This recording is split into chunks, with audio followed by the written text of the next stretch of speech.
Hello and welcome to the second week of the Eternal Tournament Series Team League. I'm your host, aReNGee, and I'm joined today by LightsOutAce, who you may remember from formerly having streams on Sundays before the Team League took it over. Yeah, good to be back. Sunday is a good day for Eternal. Yeah, so should be a lot of fun today.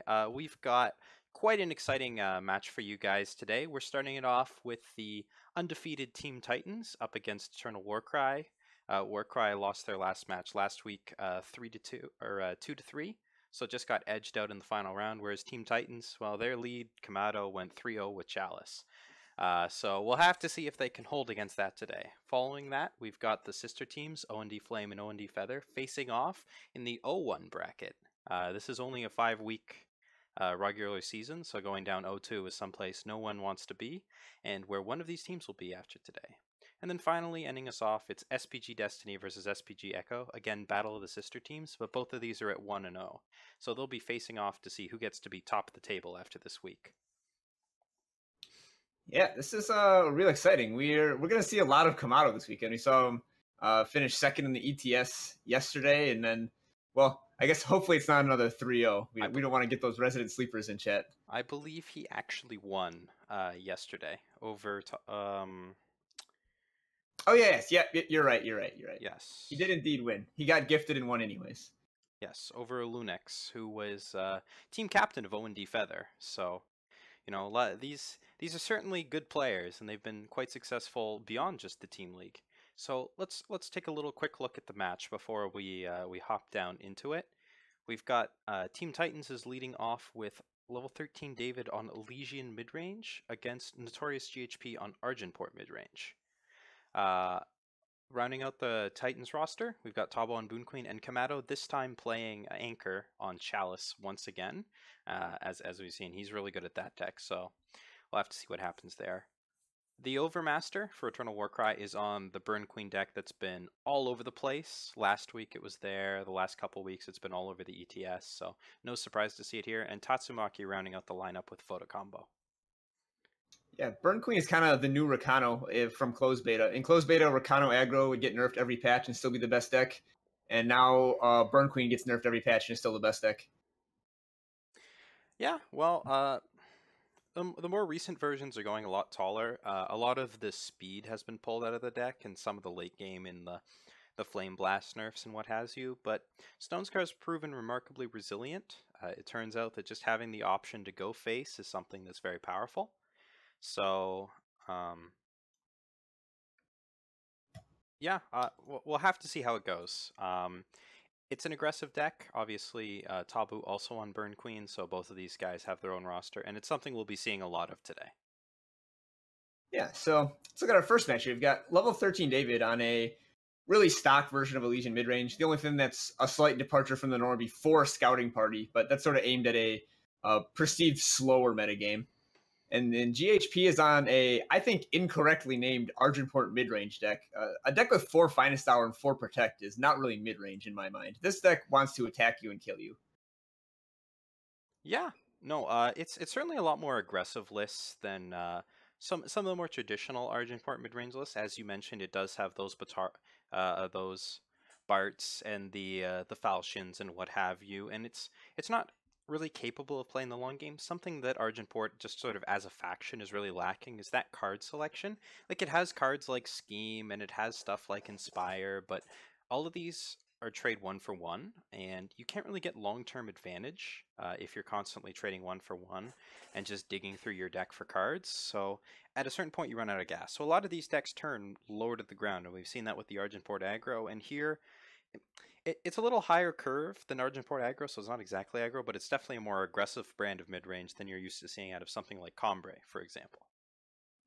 Yeah, I definitely agree. If you don't have Sleepless Nights in your Argenport deck, you've got to kill your opponent before you run out of cards. Yeah, and looking over at the Elysian, of course, we've seen these before. It's a fairly stock list. For the most part, there's not a lot of moving pieces in the Elysian decks.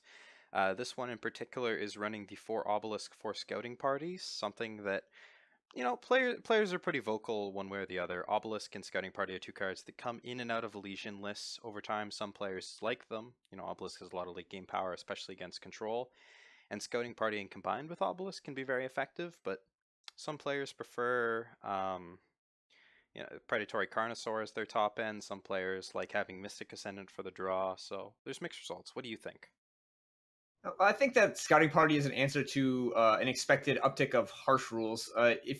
If you are playing a Legion, your opponent's playing a lot of harsh rules, you're in for a bad time because your deck is basically just all big 1-for-1 threats, and a couple of 2-for-1 harsh rules wipes you out. But Scouting Party is the perfect answer to harsh rule.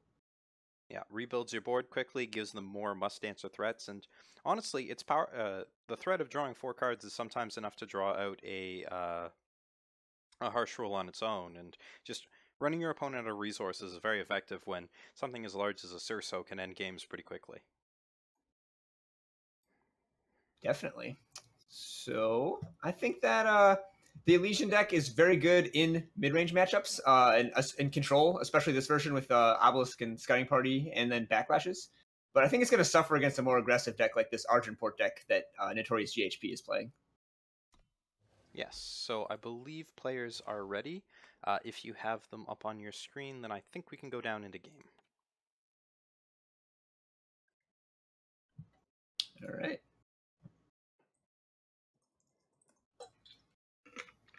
Okay, so pulling them up on the screen here. Sorry.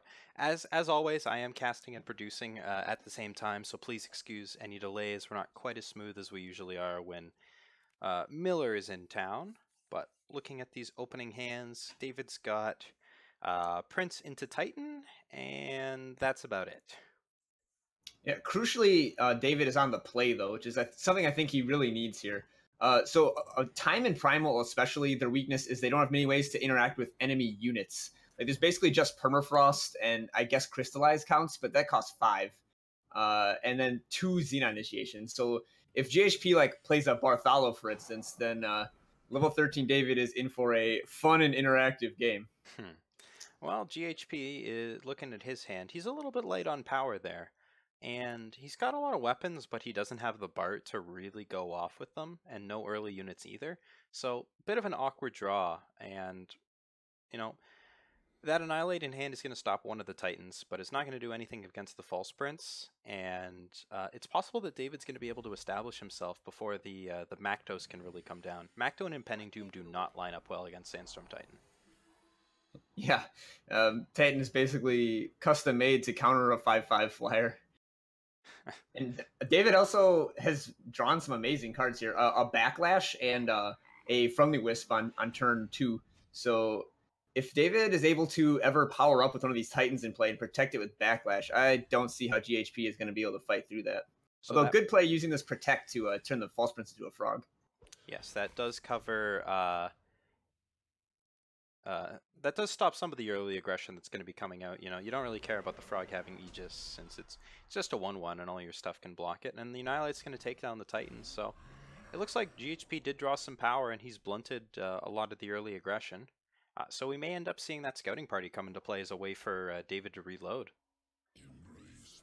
Yeah, so GHP is going to have only 2 units in play by the time that comes down, which means David will be very happy to suicide 2 Yetis and draw 2 cards. Yeah, especially attacking with the rest of his forces. So here in this position, I assume you play the Titan as well and just continue on. You drew the Dawnwalker, which is nice. And this is to some degree an attrition matchup, but no, okay. So chooses to go for the Dawnwalker play then. So I think that David is very afraid of this Impending Doom, and he knows that GHP has Maktos as well. So he wants to play this Titan with Backlash backup so that he can't get raced in the air. Okay. So he's looking to play a little bit more conservatively with his Titans now that he's down to just the 1, as he does know that GHP is playing a fair amount of removal in his list. I think the full 4 slays plus 3 annihilates. Yeah, so a lot of stuff that's going to be shooting down that Titan. All right, so here's a fun interaction. A Impending Doom with Lifesteal. Well, it does damage you at end of turn, but then it immediately gains that health back as Lifesteal. So GHP going to hop up to 30 here. And that causes a few problems for David, because while he can keep his Titan alive, the 5/6 doesn't brawl so well with an 8/8. And beyond Permafrost, the Elysian decks are not exactly chock full of removal. Yeah, I guess he has a whole bunch of frogs and used up wisps and stuff to chump this Impending Doom for a very long time while he just races with the Titan. And the problem is if that falchion comes down and it starts gaining lifesteal, well, you're not exactly racing 12 points of healing per turn all that effectively. That is indeed true. So looks like David also is sort of afraid of something like that. He's not just slamming the Titan and is in fact scouting party. Yeah, so he's actually hunting for answers more than he's deciding not to race, basically. Which, you know, honestly, it makes sense if he plays the Titan here. Even if the Titan survives, the best he's going to be able to do is chump with the 1/1.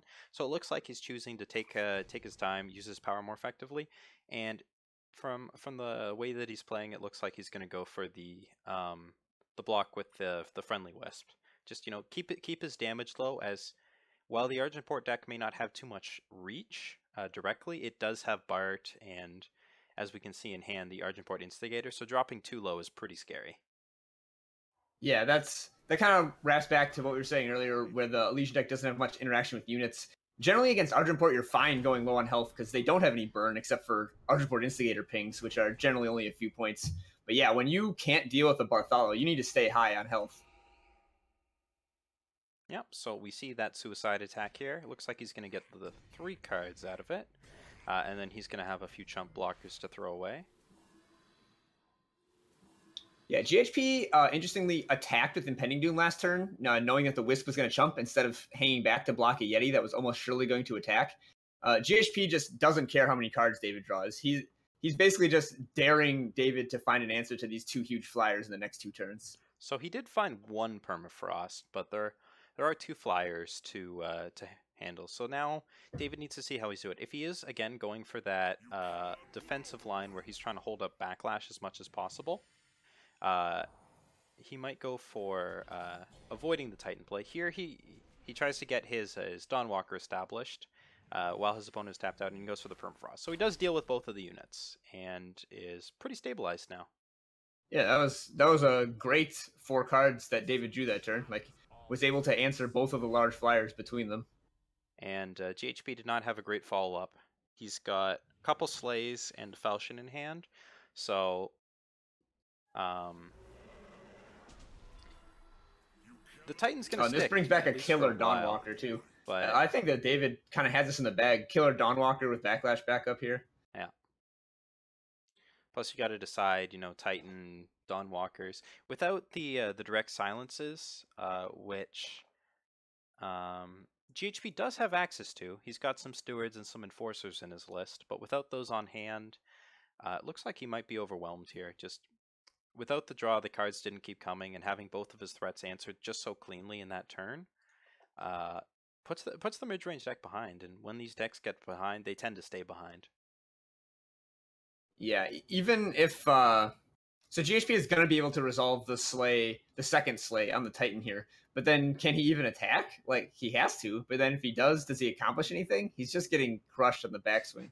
I don't see how he gets out of this. So yeah, he's sort of in a pretty hard lock situation where no matter what he does, that Instigator's going to die. If he attacks, he risks just feeding it to a triple block from the Yetis, and then just David still has the Dawnwalker ready to go for the next threat that the Argenport deck tries to play. And there's nothing actually in Notorious GHP's deck that's going to survive that Dawnwalker trade. Like, his largest units are the 5/5 Mactos and Dooms. So nothing unbuffed is going to survive a 5/2 killer. Yeah, I guess Valkyrie Enforcer could silence it before it gets killered, but even then, what's a 3/3 flying going to do against double Dawnwalker with a Reinarch still to come? Yeah, so we said that a Legion deck didn't have a ton of removal in terms of actual removal spells other than Permafrost, but I mean, when you've got this recurring, essentially removal spell with this the Killer Dawnwalker, it works out pretty well for you too. Oh, now a Scouting Party? Yeah, I mean, David found just enough removal to kind of hold off GHP's push, and now the superior late game plan of the 4 Scouting Party deck is shining through. Just draw a million cards. Yep, and the Dawnwalker's back and ready to go again, and GHP, not a lot of outs at this point. And yeah, he packs it in. Okay. So we are going to be trying something new and experimental. We're going to be hopping down to into the Eternal Warcry chat to check out their sideboarding strategies. So they've got 5 minutes to figure out what they're going to do in order to bring this matchup back in your favor. So we will be hopping over to them.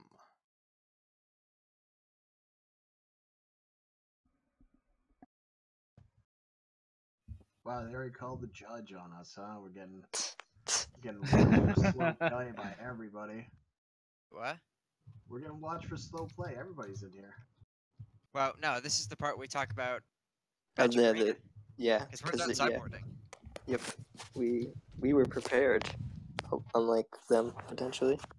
Well, I mean, our whole team is based on statistics, so I'm pretty sure that we would be prepared. Yeah, totally. Wait. There's math on our team? Yep. a little bit. Have you met Darkness? I am. I mean, if you look at our power bases, like. I mean, have you seen power bases don't matter in this game? 4-faction armory, man. It's the best. It's the most math you can get. Yeah, you just flip a coin, right? Yeah. I flipped a coin and won twice, so I mean that's all my experience with 4-faction armory. Yeah, exactly. Dude. So we're agreed that we're bringing 4-faction armory next week. Yep. Yeah, I we'll like bring we'll bring 5-color killers, 4-faction armory, and Chalice. Bart Chalice. I don't like 5-faction killers. I like 4-faction. All right, guys, win game. I thought the week after we were going 3 Chalice decks. Yeah, that'll be for the grand finale, as we 0-6 or 0-5, however many weeks this is. We're on the play with an easy mulligan. Your name is right next to David's. That's super David. Yeah, I nearly accidentally clicked on David. Like, what do we do about that?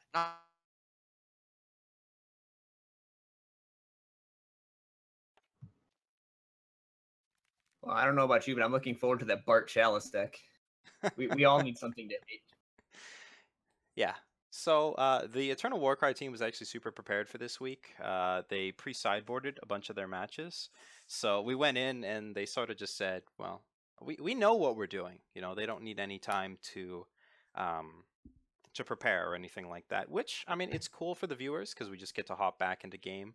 But we unfortunately did not get too many sideboarding insights, just that they feel like they should have sided into an entirely different deck in 4-faction armory. But that's okay. So, second game, once again, GHP has a pretty power light hand. All his power is depleted, although he does have the Varus favor to get him back up to 3. And David, once again, with a pretty good start. Having that Dawn Walker and False Prince pretty early on is going to be good, especially if that Xenon initiation comes down. We saw how strong it was last game. Yeah, so David missed his 2-drop, but then GHP didn't have a 3 to sort of push the advantage and punish here. Although he does have the impending doom into Macdo. Although, so GHP just did not Varus favor face, so he does not have guaranteed 5 power on turn 5. I guess he's worried about False Prince, and that's gonna pay off because he gets to play Doom on 4 and then favor. Nope. David is not going to be playing this False Prince for a long time. So yeah, that not curve out guarantee. I'm not sure how to phrase that. Might end up punishing him. That is a weird block into an active steward, but it's possible that David doesn't think that he's going to be able to get around the steward and just wanted to get the block out there. But still, not often that you see someone toss their Dawn Walker in the way when it's not going to come back. Well, the Dawn Walker wasn't going to be able to do anything against this 3/5 anyways, so he kind of just wanted to stem the bleeding from the Instigator while he still could. It looks like David's actually thinking about going False Prince plus Initiate here, which would get massively punished. Oh, wow. Might just be pushing up to 6 power. Once again, we saw how strong the scouting party draw was. In a matchup like this, where the players are trading 1-for-1 a lot, you know, Elasian units are crashing into Argentport removal, just being able to get that card draw is really effective. And since David has 2, pushing up to 6 power might be on the forefront of his mind, because it's not like the Titan really does too much into the 3/5 Deadly. Steward of the Past, a card that's very effective against the Elasian deck, except for Surso, of course. Oh, yes. We haven't yet seen an appearance from the Pig Father. But if Argenport doesn't have a slave for that, they are on the race or die plan. Yeah, here GHP has to make a couple of decisions. He's got that Impending Doom, did not draw the 5th power to make his decision easier. No, so he needs to decide if he wants to Vera's Favor here, just play the Doom, you know, get real aggressive and falchion up the 3/5. Choose to go for the Vera's Favor line. Yeah, I think you basically have to use the Vara's Favor there. Like, you need the 5th power at some point, but you also like kind of committed to Vara's favoring the False Prince on turn 3 when you didn't use it on face to like guarantee an aggressive curve out. So I think there's an argument that could be made for just playing Impending Doom there. You're at 25, the deck doesn't have that much reach, and if your opponent plays anything, you get the much better, or the much more power efficient turn of Vera's Favor plus Slay, the turn afterwards, because now you see he's got the 3 power that wasn't really used for anything. But you know, it does prevent any damage from coming through, and he got to get in with his 3/5. As False Prince is one of the worst things to trade for with your Stew of the Past. A lot more high value targets like this Dawnwalker here. Yeah, I think that GHP just wants to preserve the Steward as long as he can, because all of David's potential answers to it are so feel bad. Like, are you gonna play Dawnwalker, Xenon Initiation it, and then killer that Steward? That just that just feels awful. Once again, Permafrost is the cleanest answer, but unlike Permafrosting Impending Doom, Steward still does a lot to hamper the Dawnwalkers when it hangs around, as there is a minor recursion sub-theme, and David did draw another Dawnwalker, you know, which is never a good feeling when there's an active Steward on board.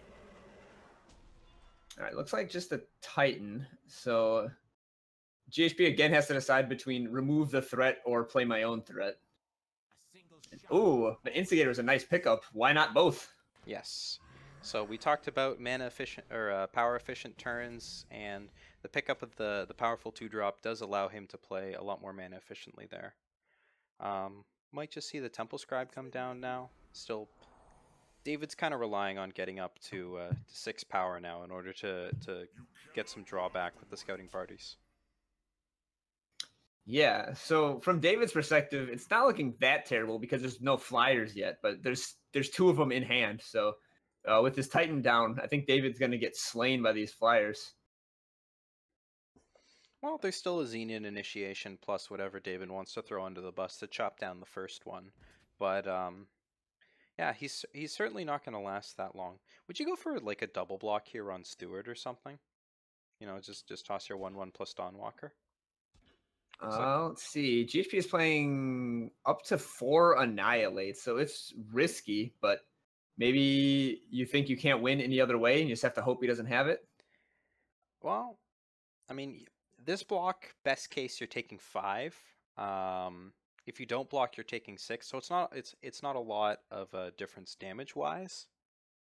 But, you know, getting that Steward off the board does help you a lot.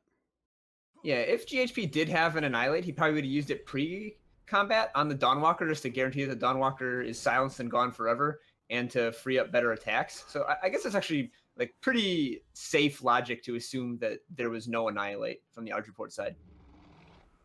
Yeah, and David does draw the power for the scouting party, but he's on a 2-turn clock in the air. So if there is any removal spell for the Xenon Initiation that almost certainly needs to come down next turn, GHP may just take the game. And well, I mean, it's a 2-turn clock with a 5/5 flyer hits, so he's just going to get hit down to 5 here, play a second flyer. Even though one dies to the initiation, the second one still going to finish the job. Yeah. So it's Permafrost or bust here, or Titan. Time Sigil is neither Permafrost nor Titan, so it looks like we're going to 1-1.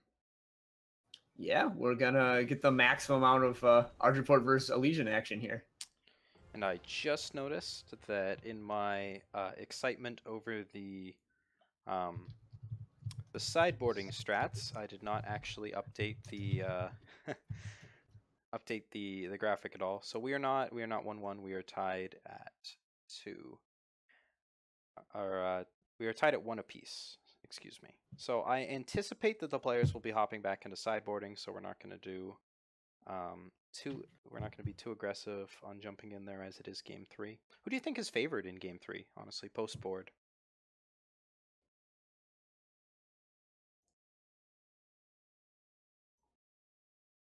Oh, okay. So we didn't really talk about sideboarding plans that we had there. Obviously, the Argenport deck has a lot more removal that it can bring in, the Annihilates and the Death Strikes and the Vanquishes and whatnot. Argenport, not exactly known for being that nice to its opponent's units, and the Elysian deck is nothing more than units. So if the Argenport deck can get a good start, it can definitely ride it to victory. As our players hop back into game and we try to join them. Yeah, the Argenport deck really just wants to stick a threat or two and then clear out of the way all sort of threats to the threat. Like just like remove the blockers, protect from the removal spells, Finest Hour through the multi-blocks or the damage-based removal. Well, GHP is going to need to find a shadow source pretty soon, since he can't cast literally anything in his hand with a heavy justice draw. And David's got a pretty fast start with a turn 2 false sprints. 2 cost 5/5 overwhelm, pretty good. Well, at least this Warcry Enforcer is a card that GHP can cast and will slow down David's development. Yeah, geez, and double permafrost from David too. If GHP doesn't find some shadow for these this slay pretty soon, he's gonna get crushed by this false prince. Yeah, well, if he doesn't find some shadows soon, he's just not going to be able to cast anything. Yeah, there's also that. Just sitting on 5 uncastables, 6 uncastables. Do you just play? Yeah, he's just playing permafrost and getting in there. Opponent's stuck on power, and we're just beaten down. Smells blood in the water. Finish him. Well, it looks like GHP's pretty finished. A single slay is not going to stop the bleeding enough, and oh well, he did find a banner. So here's that slay. But now you're going to have to deal with a Carnosaur with, or no, just another false prince. So good top deck from and 2 David. more cards Gets and to another save it. permafrost. Yeah. Yeah, that last game there was kind of a shellacking. Yeah, this is going to be a tall ask, and I don't think that Argenport midrange is going to be long for this world, as we see the tap out from GHP. So Titans goes up 1-0. Everything about this match was fast. The sideboarding was fast. The games were quick, so that's good. Looking now at the rest of the decks. Yeah, so we've got either Tabo on Burn Queen or Kamado on Chalice to bring in against this Argenport deck. And I would think that the Chalice is what's going to come in. Burn Queen loses to Bart plus weapon. I mean, Chalice has a lot of ways to deal with a lot of the problem cards that Argenport is putting out, and as we said in previous matches, Chalice doesn't actually play any units it cares about, so all the removal of the Argenport deck is just going to run into a wave of junk out of Chalice that it's just throwing in the way of all the units, and it's going to be very tough to like get an unsilenced Macto that's going to carry the game or something like that. There is a Flyer sub-theme to the Argenport midrange deck, which makes it a better matchup against the Chalice deck than some of the more ground-based ones were. But I don't know. It really depends on how Titans or Kamado's Chalice is specifically well set up against it. Like he's got like 5 Vanquish effects between like Vanquish and Island Choice, 2 Archive Curators, 4 Desert Marshals to put those flyers on the ground, and then the standard 4 Harsh Rule, which is just the bane of Argenport. Argenport has such a tough time finishing off the game through Harsh Rule. Of course, all of this is kind of elementary, since it was actually level 13 David who won. And we have Elysian midrange facing up against either Burn Queen or Voda Combo. Oh. So, whoops. So, do you favor going low with the Burn Queen here, or do you think you got to go over the top with Voda Combo? It's 100% Burn Queen. Elysian's main weakness is it doesn't have much that impacts the board on turn 1 or 2. And if you've played 1 or 2 or even 3 units with the dreaded triple 1-drop draw, you can just go under Legion so easily. All right, so we will be pulling that up on stream. That is indeed what Eternal Warcry has chosen to go with. As we do some production back end here.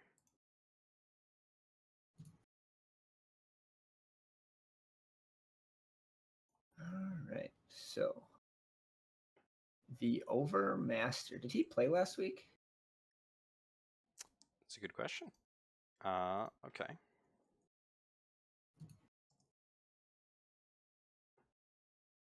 So I don't believe that he did, and checking my back total says no. This is GHP's second week, and he is now 0 for 2. This is the Overmaster's first game, so we have not yet seen him on stream before.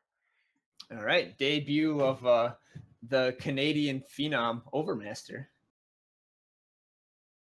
Yes, who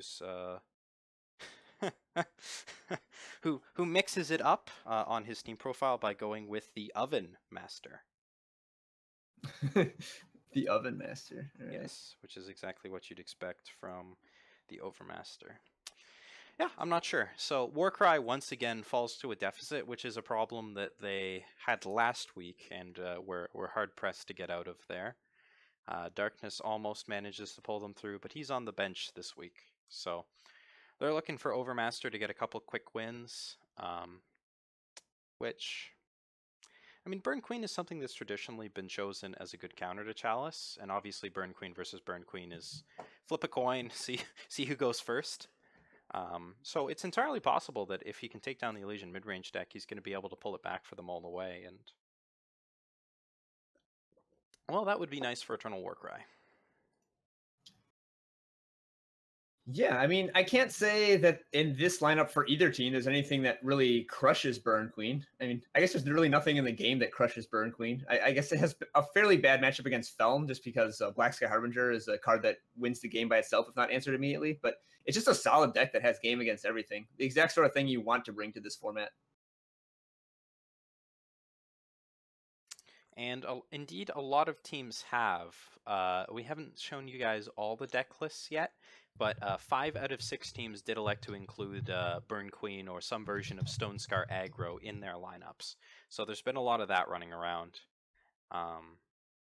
It's one of the better aggro decks that you have at the moment. We do see the odd Rakano deck there, but a lot of players have unfavored it, and something we haven't seen, something that we saw a lot at the start of set 2 that's been falling out of favor ever since is Skycrag aggro.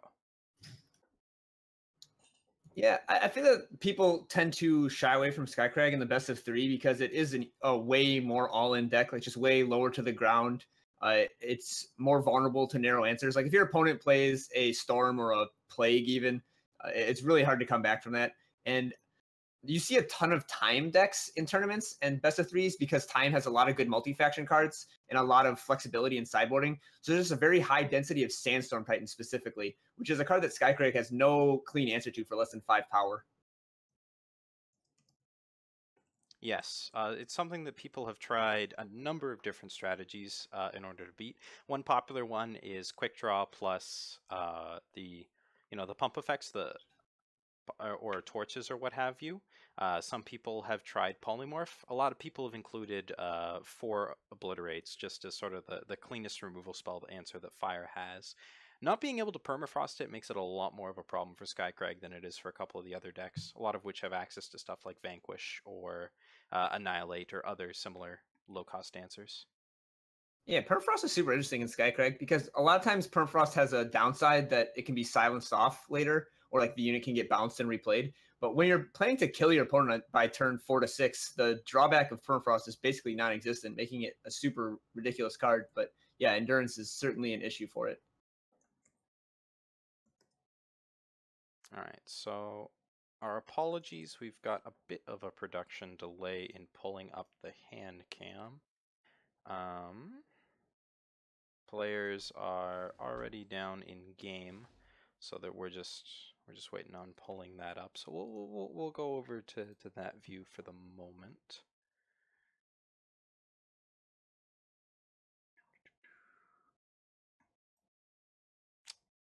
And I don't have my actual view set up. That's fine. do you have either of them on Steam? No. Okay. And we're using David as primary right now. So Okay. not ideal. But apologies. Yes, we just got wrecked back, and we are still working out a couple of the kinks in this. But at least the words on screen are right now, so that helps. All right. Just got a profile ID. Fantastic. So we will be starting game momentarily.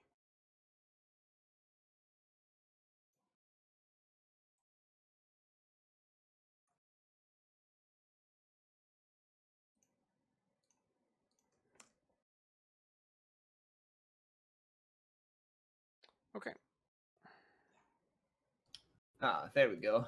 A+ production. All right. So we have queued the players, and the stream is run. And okay, we are ready to roll. So, I didn't actually see who got to go first, but it looks like David, and that's certainly where you want to be as the mid-range deck against the aggressive deck. As Overmaster with the famous Fire Sigil Oni Ronin, hallmark of so many aggressive fire strategies, is ready to go there. Yeah, so a thing that I forgot to mention that's interesting to point out is that Crystallize in a Legion is normally used as a way to break a board stall. Like both players have 4 to 10 units in play, use Crystallize, A space, crush them. Against an aggro deck like this, Crystallize is often just like a harsh rule. It's kill all of your opponent's units. Yeah, as there are a lot of those X1s that the aggressive deck is playing. Here we see an early Permafrost, usually used to break through the board stalls in the mid-game, just instantly on turn 1 on the Ronin. Does not want to let those Warcries start flowing, get those attacks in. So, just trying to hold off as much aggression as possible. You know, the longer the game goes, the better the Elysian deck does. Yeah, I mean, and it's been going okay for David. Like, he's able to play a card every turn starting from turn 2, which is about the most you can ask of an Elysian deck. Yeah, but both players a little bit light on power, stuck on 3. David gets to play the False Prince, and Overmaster doesn't really have a great way to break through that just at the moment. And just rapid shot through it, but it does take his whole turn's worth of power. It also takes a Shadow Sigil, which Overmaster is actually completely lacking, unfortunately. He draws a Vera's Favor to add insult to injury, so that gives him a better answer to False Prince if he can ever draw it, but for the moment, he's completely on the back foot. Yeah, I see Vara's Favor and I just assume, oh yeah, he's got Shadow. But yeah, you do need the first Shadow before Vara's Favor can give you another. And David's up to Crystallize, so this game might be ending in short order. Yes, yeah, that's lethal that's next exactly turn. Lethal. That's amazing. Elysian able to steal game 1. That's actually like super, super good news for David, because that's a really bad matchup before he gets to bring in his Lightning Strikes, Permafrost, Storm Links. Like, he's bringing in more than half his sideboard here. Speaking of sideboards, we will now look at the players' sideboards, I think, for this particular match, as I imagine that they are once again mostly ready to go. So, pulling them up on the stream here. Anything unusual in Overmaster's list? We've already looked at David's sideboard. Anything that sticks out for you? Well, so Groundbreaker is a cool one. But this isn't really the matchup for it. Statuary Maiden we saw Sunnyvale use en route to winning the last Invitational. And then just Sabotage, Suffocate, Lethray Felchian are pretty standard Stone Scar sideboard cards. Mm-hmm. Not that any of those are like quite what you want there. Suffocate does not line up super well against False Prince. There's not a lot of stuff to sabotage. Like, yes, Permafrost and, I mean, potentially Obelisk or Crystallize could be nice grabs. Do you think it has more merit here where there's things like Scouting Party on the top end rather than the expected Carnosaurs or whatever? All of the sabotage targets, like Scouting Party, Obelisk, Crystallize, are cards that are pretty bad against Stone Scar, actually, and I wouldn't be surprised to see them all get sideboarded out. Yeah, bring in just like the Lightning Strikes and the Displacers and things. Stormlinks. Yeah. I don't know if Overmaster even sideboards at all, like maybe Statuary Maiden, but I would be surprised to see any of these other cards. I think Statuary Maiden is certainly a card that you could quite reasonably bring in. You know, there's a lot of units on the other side, and stuff like Dawnwalker and False Prince are just great targets for your Varus favors and torches and whatnot. So you don't have the usual Steward of the Past that we're so used to seeing in the shadow-based decks. So being able to turn those use the Statuary Maidens to turn those cards into cudgels, and then just grow outside the Sandstorm Titans that could otherwise be a problem if you don't have the Annihilate on hand, could be an effective strategy. But then Statuary Maiden is kind of a slow ponderous card. It costs 4. It doesn't kill the opponent very effectively. Switching out Bandit Queens for Statuary Maidens definitely slows down your deck. So it just depends on how you want to play the matchup. Countesses for Statuary Maidens, actually, which is another like slowish card. Takes like 7 to be able to attack through any of the Elysian fatties. Okay, so it looks like both players have decided on their sideboard strategies, and we will go back down into game. And David with a False Prince and a Lightning Strike. So both of his sideboard cards coming out early on. And, well, Stormlynx has eaten a lot of Oni Ronins in its time, and it looks like it's going to eat one more here.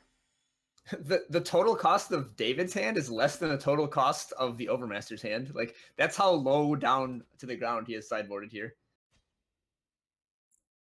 Yeah, and it's going to pay off for him pretty well here, getting a good hand like this, but doesn't have any Friendly Wisp enablers here, so he's got a lot of removal, but with nothing to turn the corner on. Obviously, just a single unit is going to push this very far in David's favor, but for the moment, Overmaster does have a bit of time, and he does have the Statuary Maiden, so playing a longer game, he's got a little bit more gas than you're used to seeing.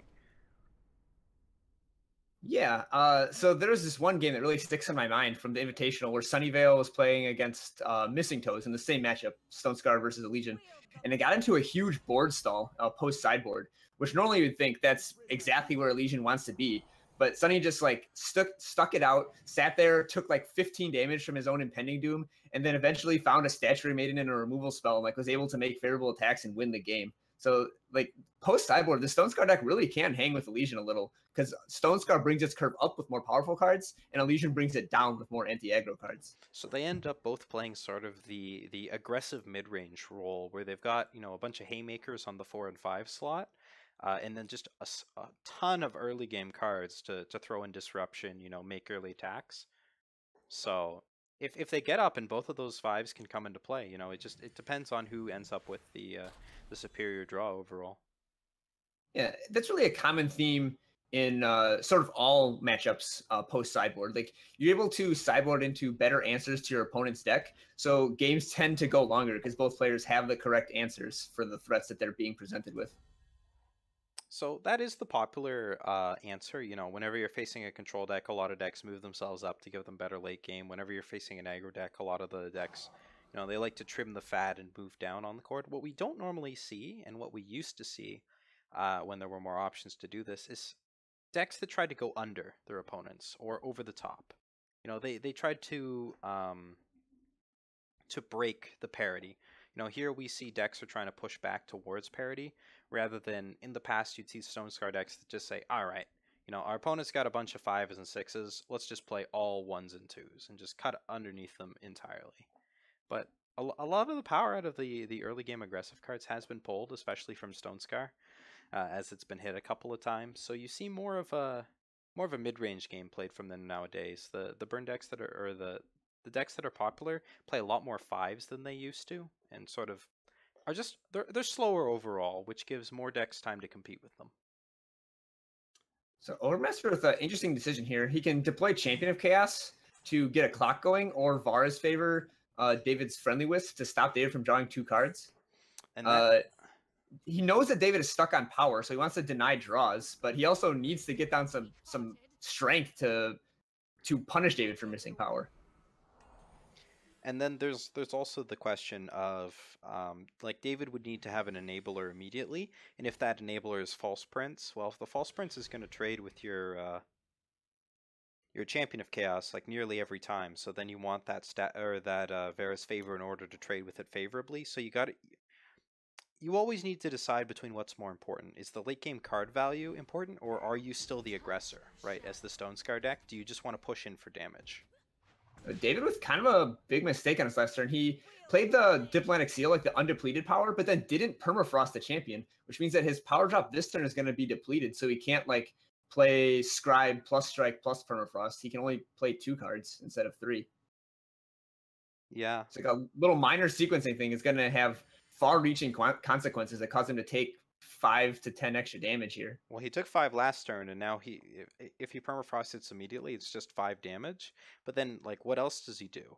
Because he played the depleted power or the undepleted power, now he can't just slam Cerso, which is generally what you want to be doing whenever you hit 5, since Cerso is a very powerful card, and it basically hampers his next turn significantly and could have a pretty far-reaching impact, because as we've seen, the more life you lose against Stone Scar, the closer you get to being in obliterate range.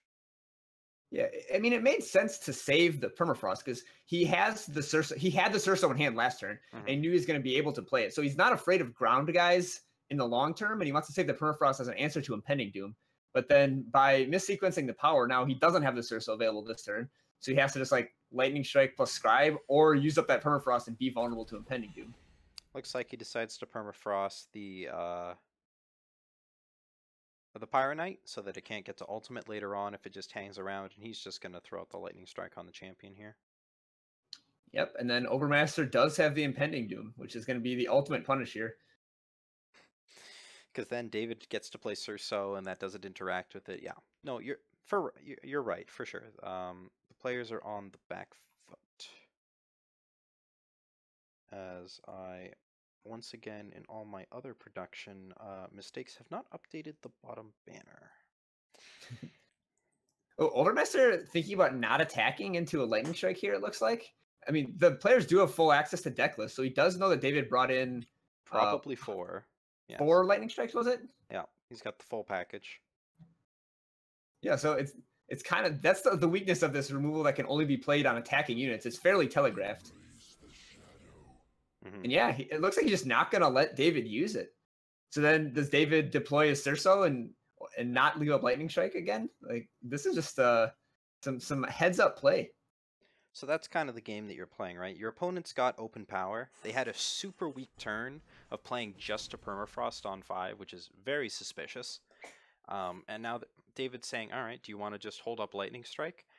This can get a little dicey if your opponent, for example, plays a power, plays a Titan, and then also has Lightning Strike up anyways. But it works out really well when the Cerso comes down, because then they can't hold it up anymore. And although Overmaster is missing a 5th power to actually kill the Cerso. Yes. So. But, I mean, playing Saturate Maiden is a pretty good second. He gets to bash for 5 in the air. You really don't want to chump with the 1/1 anymore since it gives them a sigil. And he found the power, it just depleted. So next turn the attacks are going to be quite powerful. Yeah, so Overmaster gets basically the first attack in this Cerso versus Impending Doom race. So I think that Overmaster is definitely ahead right now, although David has several draws to find an answer. Initiated the Sands, not quite. I imagine the Obelisks are a little slow in this matchup and have probably come out, so it's not like playing it and hitting 8 power is going to be any great milestone. Does elect to go for the attacks, so he's not risking standing back, but he's taking a... Yeah, Lightning Strike can kill either of these ground guys from Overmaster.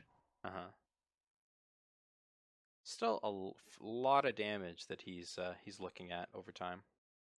Yeah, and Obliterate is now unlocked, and like a lot of options there. Obliterate Cerso to take out the clock and get your ground guys unlocked. Obliterate the Friendly Wisp to push a bunch more damage and let your Impending Doom hit. He drew a Soulfire Drake, so you could just throw that down in a space. Yep. I think Soulfire Drake's probably the play. Just I know you did play around Lightning Strike, but you're going with everything. So if they have 1 Lightning Strike, something dies. That's fine. You've got a lot of 5 power attackers that are coming in there. Yeah, what do you even Lightning Strike here? Like the champion almost has to be one of the targets. And Maiden, Drake, they're both really good. You don't want to leave the Maiden around, but I think it has to be champion and Drake. If you're... Man. because champion is better to leave back. Okay. So here's my line. That I think is probably David's best out. He has the 2 removal spells. So you kill the Drake, you kill the Maiden, so that none of your blocks turn into cudgels, right? Then you triple block the champion. It gets it off the board as well. You only take 7 damage overall, and then you've got the 2-turn clock on the Doom.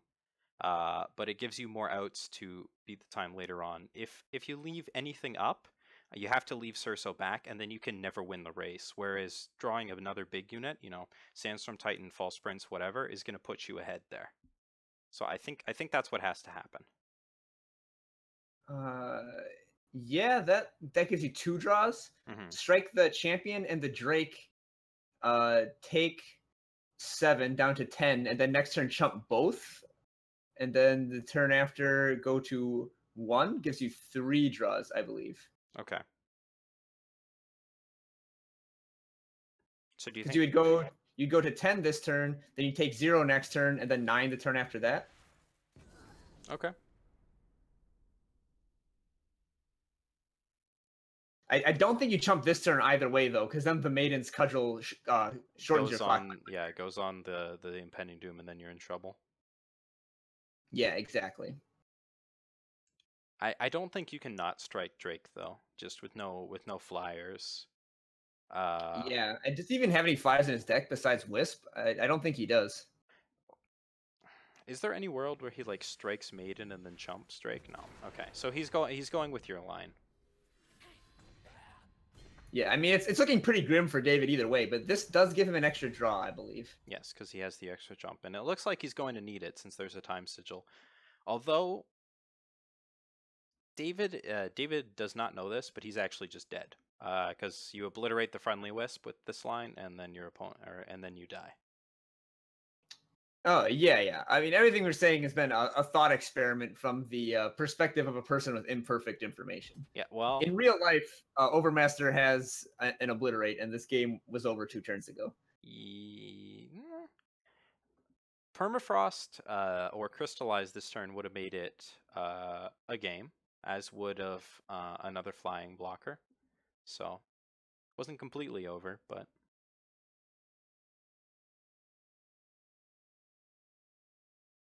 Or if David had chumped with the Wisp last turn, then he would still be at 15, but then he would take 7, 12... Yeah, okay, he still would have died. Yes, it's very difficult to outplay Obliterate with 1/1s, because best case scenario, you're taking 5 damage. And David, he's thinking about his attacks, but it's all elementary at this point. So we're going to be going to a game 3. Yeah, and what has happened here is sort of the opposite of what I would expect. David won game 1, and then Overmaster taking game 2 once David lowered his curve and brought in all the removal. The playing around Lightning Strike was really good. Ended up really working out well for him. Even though David had 2, he wasn't able to stop all the things. And Impending Doom showing its value in this matchup. As we see, I have to say, after all of the Scions or the Scions and Jex and other fancy animated portraits, just seeing this little young gun portrait here is kind of funny. It's a departure from what we're used to seeing, that's for sure. Yeah, certainly one of the least impressive avatars from just like showing off how powerful you are standpoint. But that's not necessarily so bad, Everybody has their own style to make your flair for. So Overmaster, the young gun, standing strong against the established, as yet undefeated in sets, Teen Titans, as Overmaster in this game 3 is looking to give them their first set loss, never mind match loss. So players hopping back into game immediately, so we're just going to get right back into it. And okay, so I didn't see who got first. Nor did I. All right, it looks like the player going first is Overmaster. Okay, so that is good for him.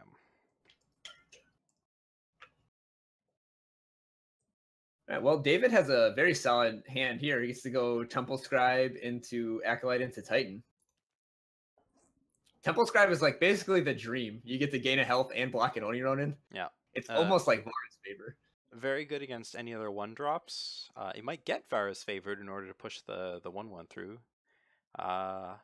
As we see the hands here, but there's that Impending Doom. And Rapid Shot is certainly a card that's powerful against Elysian in many circumstances, but Lightning Strike helps even that score back a bit. You're used to Elysian decks not being able to do anything on their opponent's turn, but just having that access to the fast spell to just turn the tables back on them makes it a little bit more dangerous. Yeah, very risky to play a Rapid Shot into the possible re-trick. You just get 2 for 1 and feel awful about yourself, and probably wasted your whole turn. Oh wow, an Initiative of the Sands pickup too? Alright, David is off to the races here.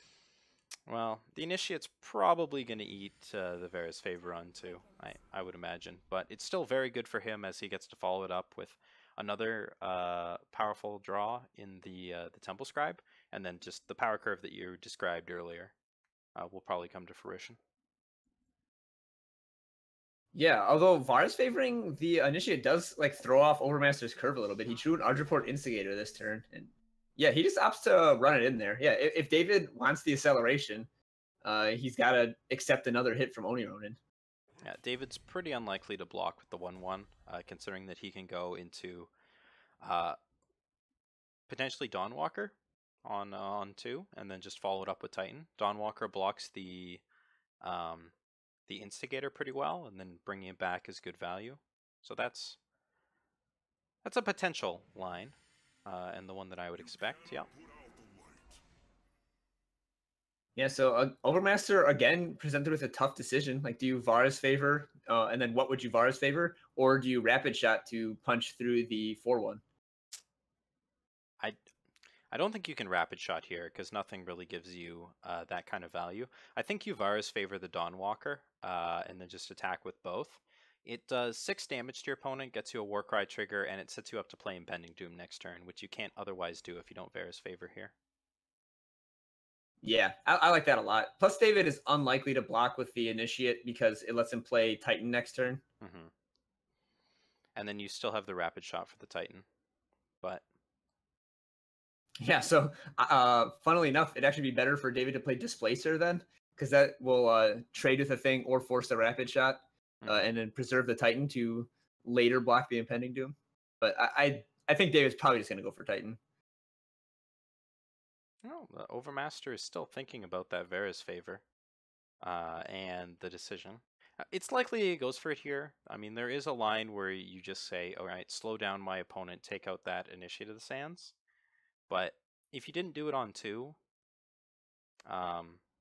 gets a little bit harder now that there's already a 4/1 in play that blocks your that's just so happy to jump in front of your plays. You know what I mean? So yeah, it's really hard to pass up the free attack with your 3/3. But he does it. He does hit the Initiative stance. May just send in both here and say, all right, trade with me if you must.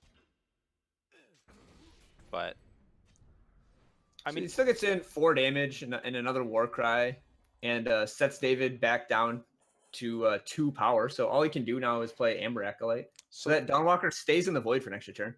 Yeah, it does keep David a turn away or a turn further away from Titan, which does help that Impending Doom to get value. So it's not an unreasonable line. It pushes less damage overall, but also slows down David's development. So once again, we have the question of what's more important, getting the better value or, pushing the damage, right? And here he's looking for getting the value out of Impending Doom while he can. Yeah, unfortunately, the Titan is still going to come down before the Impending Doom gets its first attack off. Mm-hmm. Although with a 5/5 Champion of Chaos, maybe playing for value was correct. That is quite the unit. I mean, I remember when everybody's Champion of Chaos was a 5/5, and that was a pretty good time to be a Stone Scar player. Dark days.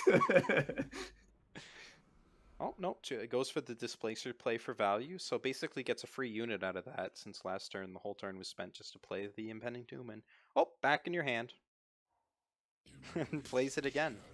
So you know, Oh, and picks up another rapid shot. If David doesn't find a Cerso, this Champion of Chaos is going to push for an absurd amount of damage. because it's been buffed out of lightning strike range. Which and which yeah, is David very picked up the key lightning here. strike. Yeah. What a dagger. You basically brought in lightning strike to kill Champion of Chaos, and then the Champion of Chaos is a 5/5. Not like this. Right, and here comes the Dawnwalker, though. So there's still... You can... So if you attack here and use the rapid shot, you do have the second one to set it up, but basically it just trades rapid shot for Titan, assuming the block is here. Well, so this is like super telegraphing rapid shot. So I think you just take the hit and race back. Like you've got 12 strength in play. But I mean, not knowing about the 7/5 Champion of Chaos, of course. yeah, but obviously, you know, neither player's too upset about that, but I think Overmaster is overjoyed that he basically got in 5 free damage on a full board. You know, sneaking it through with a champion to follow it. Like, okay, so double rapid shot is 8 plus 7. That's 15. So he's 1 off lethal if he just attacks and then double rapid shots champion. Yeah, well, David has to double block Champion and single block Impending Doom to survive. Yes, and then he's only 1 off. Yeah, well, I guess David can gain 1 health with Temple Scribe and only need to single block. and he can play a false prince. So we'll have to see. But you know, so if you put Temple Scribe on the Impending Doom and Titan on the Champion of Chaos, you're assuming that you beat the rapid shot, but then Overmaster is double rapid shot and is just gonna completely blow David out.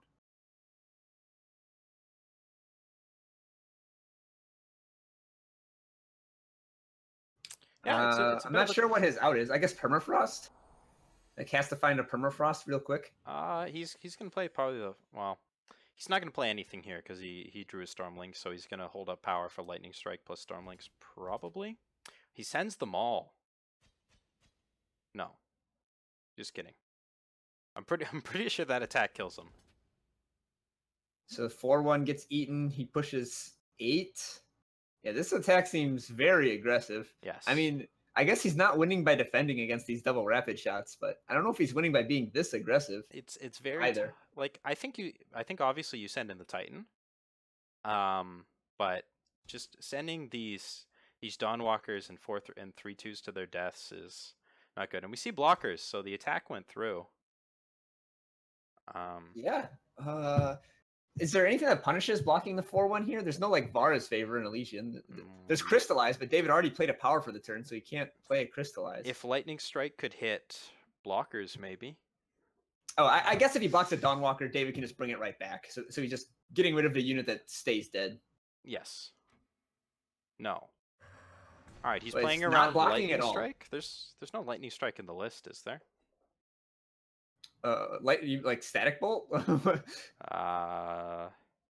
I'm not sure what punishes Storm? this. No. Okay. Or so Lightning Storm, yeah, okay. I think Overmaster just thinks that's a super weird attack. You just killed yourself. I'll take 3 extra damage. That's okay. Congratulations, Yes. you played yourself. Yes. Miller would have had that sound clip ready to go, but I unfortunately do not. Oh man, speaking of DJ Khaled, level 13 David is going to make these blocks playing around 1 rapid shot, but Overmaster is going to have another one. What blocks play around Rapid Shot, though? 1/1 on the 5/5 and 5/6 on the 7/5, or swap that around, but like blocking both guys. Yes. Because then the rapid shot can only win one of the combats, and Lightning Strike can finish off the one that isn't rapid shotted. Okay. Or no, wait. David gained a health with Temple Scribe. He's actually still alive, right? I don't think so. Not well. Let's see. Stormlinks gives him 3 blockers still, so he needs to commit the Stormlinks before he sees the Lightning Strikes. So if he just goes for like the single block line, playing around single rapid shot, I think he's dead. Yeah, Okay. yeah. But assuming he blocks both, he's fine. Well, fine is a relative term, but like I think he might win the game. That has Deadly and Overwhelm. You can't just jump. Well, he just wants to Lightning Strike it. He's fine taking Yes. 6. Yes. Yeah, okay, the no block from Overmaster might have cost him this game. Now, David has lethal on the crackback here. Not quite. Because he can play Pyro Knight, and block the Titan. Because both of these units are gonna die. Oh yeah. So it's not quite lethal, but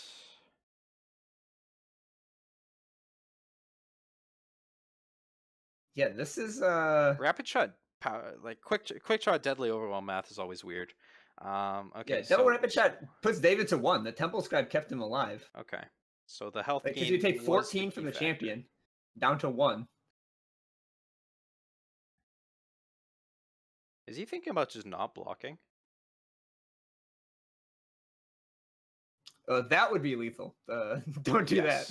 Yes, that would be Come on, lethal. David. You're so far ahead. Don't lose to some obscure combination of cards that is plausible. Oh man, he did it.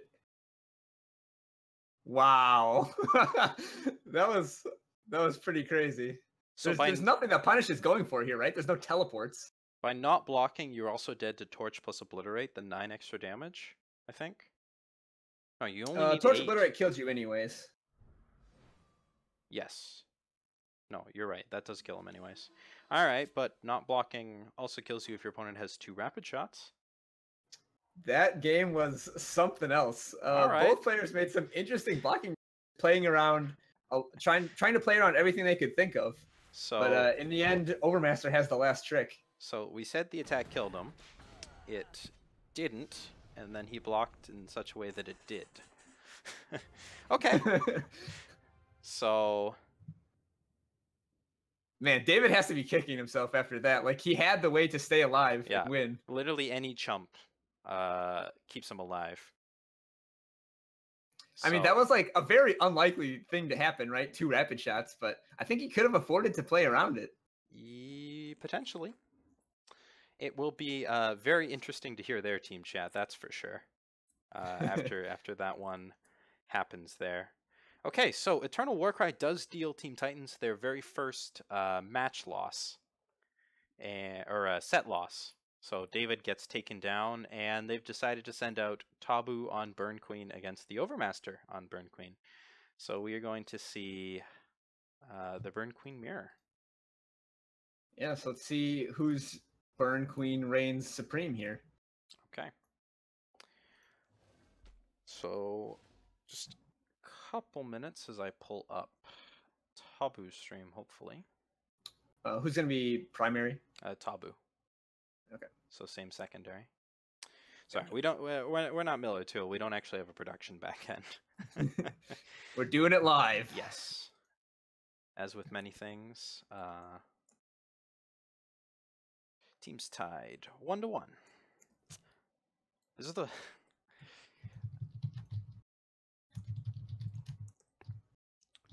So this certainly good for Warcry. You know, they want to stay in the game. Nobody wants to go down 2-0. But I mean, this mirror could go either way, and it's pretty match deciding because whoever goes up 2-1 is still going to have their Burn Queen deck to race down, you know, either Chalice or Voda combo. Either way, that's not quite where, you know, that's pretty good for Burn Queen. So the winner of this is in very good shape to take the match.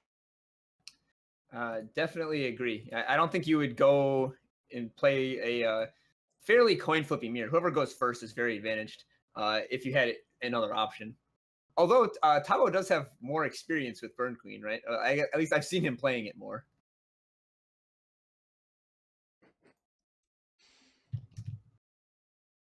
Yes, Tabu's played a fair amount of aggressive decks over the years, but we saw Overmaster there take some interesting lines, play around some stuff. So he certainly has his own guile to call upon. But yeah, Burn Queen mirror, not so much about who plays better most of the time. Much more about who's on the play, who gets the better aggressive curve out, etc. So it's more in the sideboarding where you see who's got the better sideboard for the mirror, and then who draws those cards. So one of the less skill-intensive mirrors on paper. However, a lot of board states end up being very complex, as you need Yeah, playing to, around combat tricks is of the utmost importance. and you need to think multiple turns ahead in terms of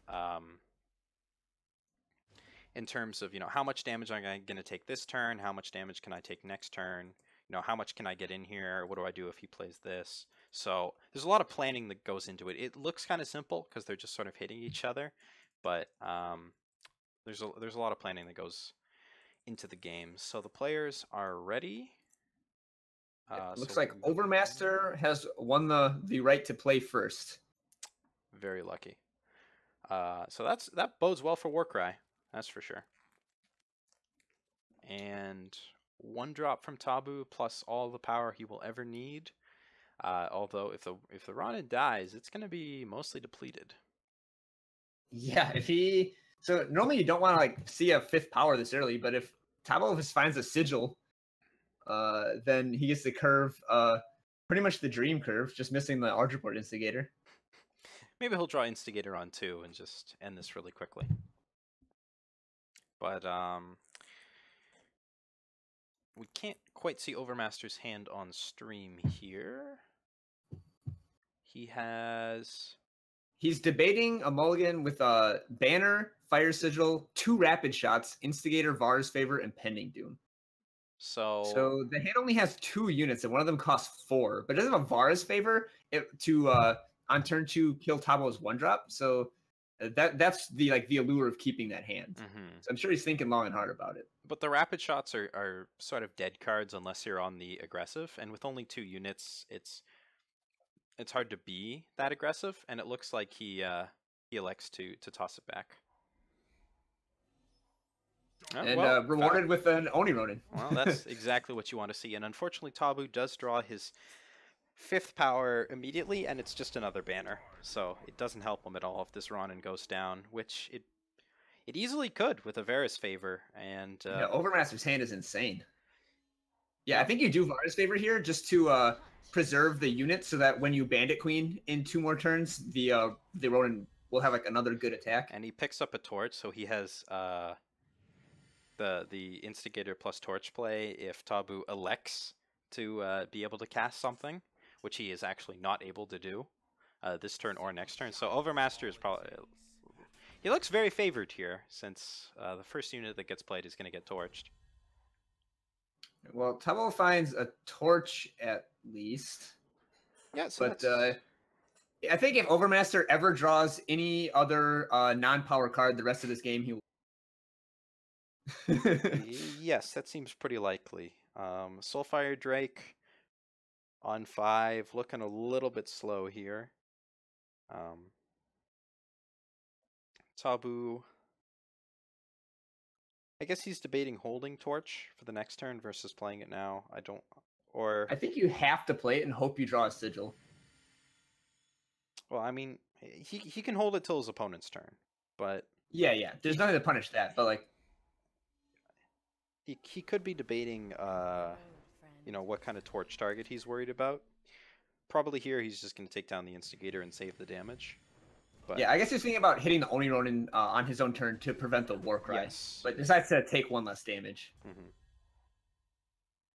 Oh, well, you can Pyro Knight plus Champion, and that's not bad. You play Pyro Knight, Banner, Champion, or... yeah, I mean, or it wouldn't be bad if your opponent didn't have Torch plus Rapid Shot. Yes. But Overmaster didn't draw any additional non-power cards yet, so... Tabu is still in this. He still has gas. He's going to get to play Bandit Queen, foil Bandit Queen, worth noting, into foil Soulfire Drake. Yeah, whole deck premium. That probably gives you at least a little bump in win rate. If this trade goes through, it might. Overmaster, because like you have to block the 3/2 here, right? So Overmaster's going to have to decide between Rapid Shotting to preserve the Ronin or Rapid Shotting for face damage. And I honestly think that face damage is the play. And I think you want to do it here, so when your opponent has no power up. But no, he decides to save it. That 5/5 is pretty big. Can't quite play Pyro Knight and Bandit Queen. Bandit Queen, not quite the best blocker.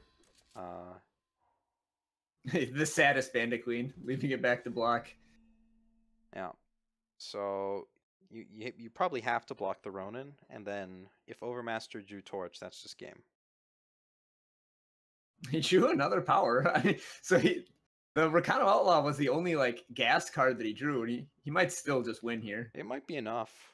I mean, I think at this point you're pretty happy with rapid shotting for damage. It just turns any burn spell lethal, and the 5/5 is big enough to brawl with anything in the deck, anyways. So just Tabo's on the like play Soulfire Drake and chump block with it plan. Tabu wants to draw an Annihilate, I think. I think that's the plan that he's on. How many Annihilates is he playing? Oh, okay. He's playing 0 in the main deck, so that's not even a plan. All right, well. Obliterate, I guess, is the removal spell. Yes.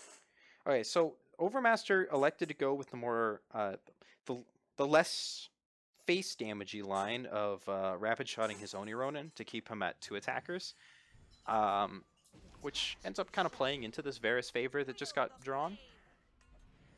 You pretty much have to chump here though, so Tabu's still very much on the back foot. It's an aggressive non-block, let's just say, against a deck with this many torches and things. Tabo needs to survive till he draws an Annihilate. Well, okay, I'll Obliterate, but with no Annihilates in the deck, he can't. He has no outs to the 8/8. Yeah. And there you go. So Overmaster goes on the draw and takes down game 1. Yeah, I mean, he went first. He never let off the gas. It looks like he also has a better sideboard. So Overmaster has the crucial left-right Falchions in his board, which Tabo does not have any of. He just has like Annihilates and. Do you bring in Groundbreaker in this matchup? I don't think you do. 4-drops aren't really what you want. The game is often decided by then. Yeah, no. We are gonna hop over to Titans now, and actually see what they have to say on the matter. Basically, what this turns into is who draws the creatures. Not what creatures are you drawing, but do you draw creatures or do you not draw creatures? So you want removal that you know will hit something, and you want creatures. You don't want the rapid shots. Basically, the Annihilates are the rapid shots. That if you see what I mean. Yeah. You can't bring in all your units and keep all your rapid shots. You only have so many cards. Exactly. So I have room for 1 rapid shot, which I still want, since like I really like the one-offs for like certain situations, and in the worst case it could actually trade defensively as well. So okay, the deck looks good. He does have 4 suffocates. If you anticipate those coming in, Groundbreaker might be really bad. Yeah, that's my problem with Groundbreaker. It dies to Suffocate and Annihilate. So we might not want those. Sabotage is also worth considering to take Obliterates, but that might be going too deep. But it's like Kamado said, I trust your opinion way more than mine. Yeah. The thing is that in this matchup, you want to suffocate the Oni Ronins turn 1, you want to suffocate the Pyre Knights, you want to suffocate the Instigator, you want to suffocate the, well, I bring out the Outlaws, but you want to suffocate like everything other than Champion of Chaos, Impending Doom, and Soulfire Drakes. Yeah, so there's enough suffocate targets early on to get the suffocates out. Yeah, also you can actually bait out the Annihilates on the Groundbreaker to have your Impending Doom go flying in for a bunch of damage. Yeah, I think threat density is very important. It's important. Yeah, it is. Yeah, that's really what you want. Yeah, okay. I don't have problems with the sideboard. If you think Rapid Shot is better than Sabotage, then go for it. Yeah, most of the time, Rapid Shot actually does something. You do whatever you think is best. Yeah. If Do you your have a question, you ask. But I think we are talking too much.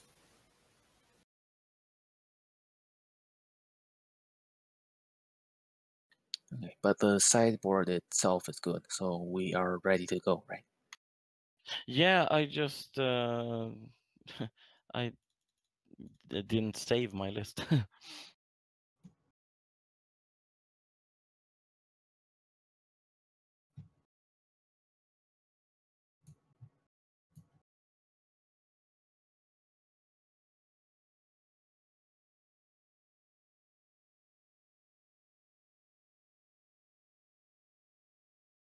Can you just import it from Discord?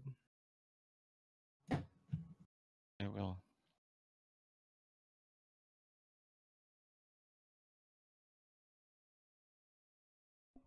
Okay, and we are back there. They've, well, they may not have pre-sideboard, but Team Titans definitely know what they want to do in the Stone Scar mirror. So, they're favoring units over all of the other stuff, and it looks like, in answer to Ace's question, they are bringing in the Groundbreakers as bait to bait out all the Annihilates that are flying around in this matchup.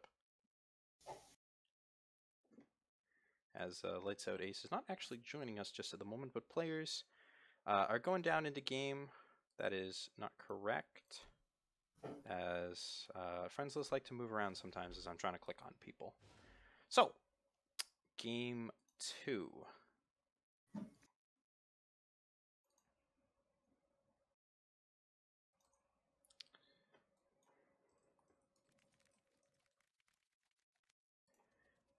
Alright, so we are looking at our opening hands here. LightsOutAce has departed. Tabu has a 1-drop, a torch, and then some high-cost cards. So, pretty expensive hand going on there. Overmaster equals him. He's got a little bit more early game and fewer power sources, but once again, 2 5-drops sticking out kind of like a sore thumb. They're what you want to draw later in the game, not this early on. But Tabu with the 1-drop, definitely going to give him a bit of an edge, as he will be able to torch Overmaster's first play.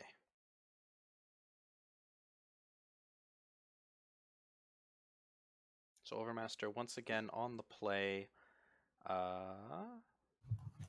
trying to decide whether to lead off on a Fire Sigil that he knows he's going to need, or potentially Diplo Seal for Shadow and hide the fact that he's got a torch. No, just goes for it. So we'll probably see Pyro Knight on 1, and Tabu drawing another high cost card. Not quite what he's looking for, but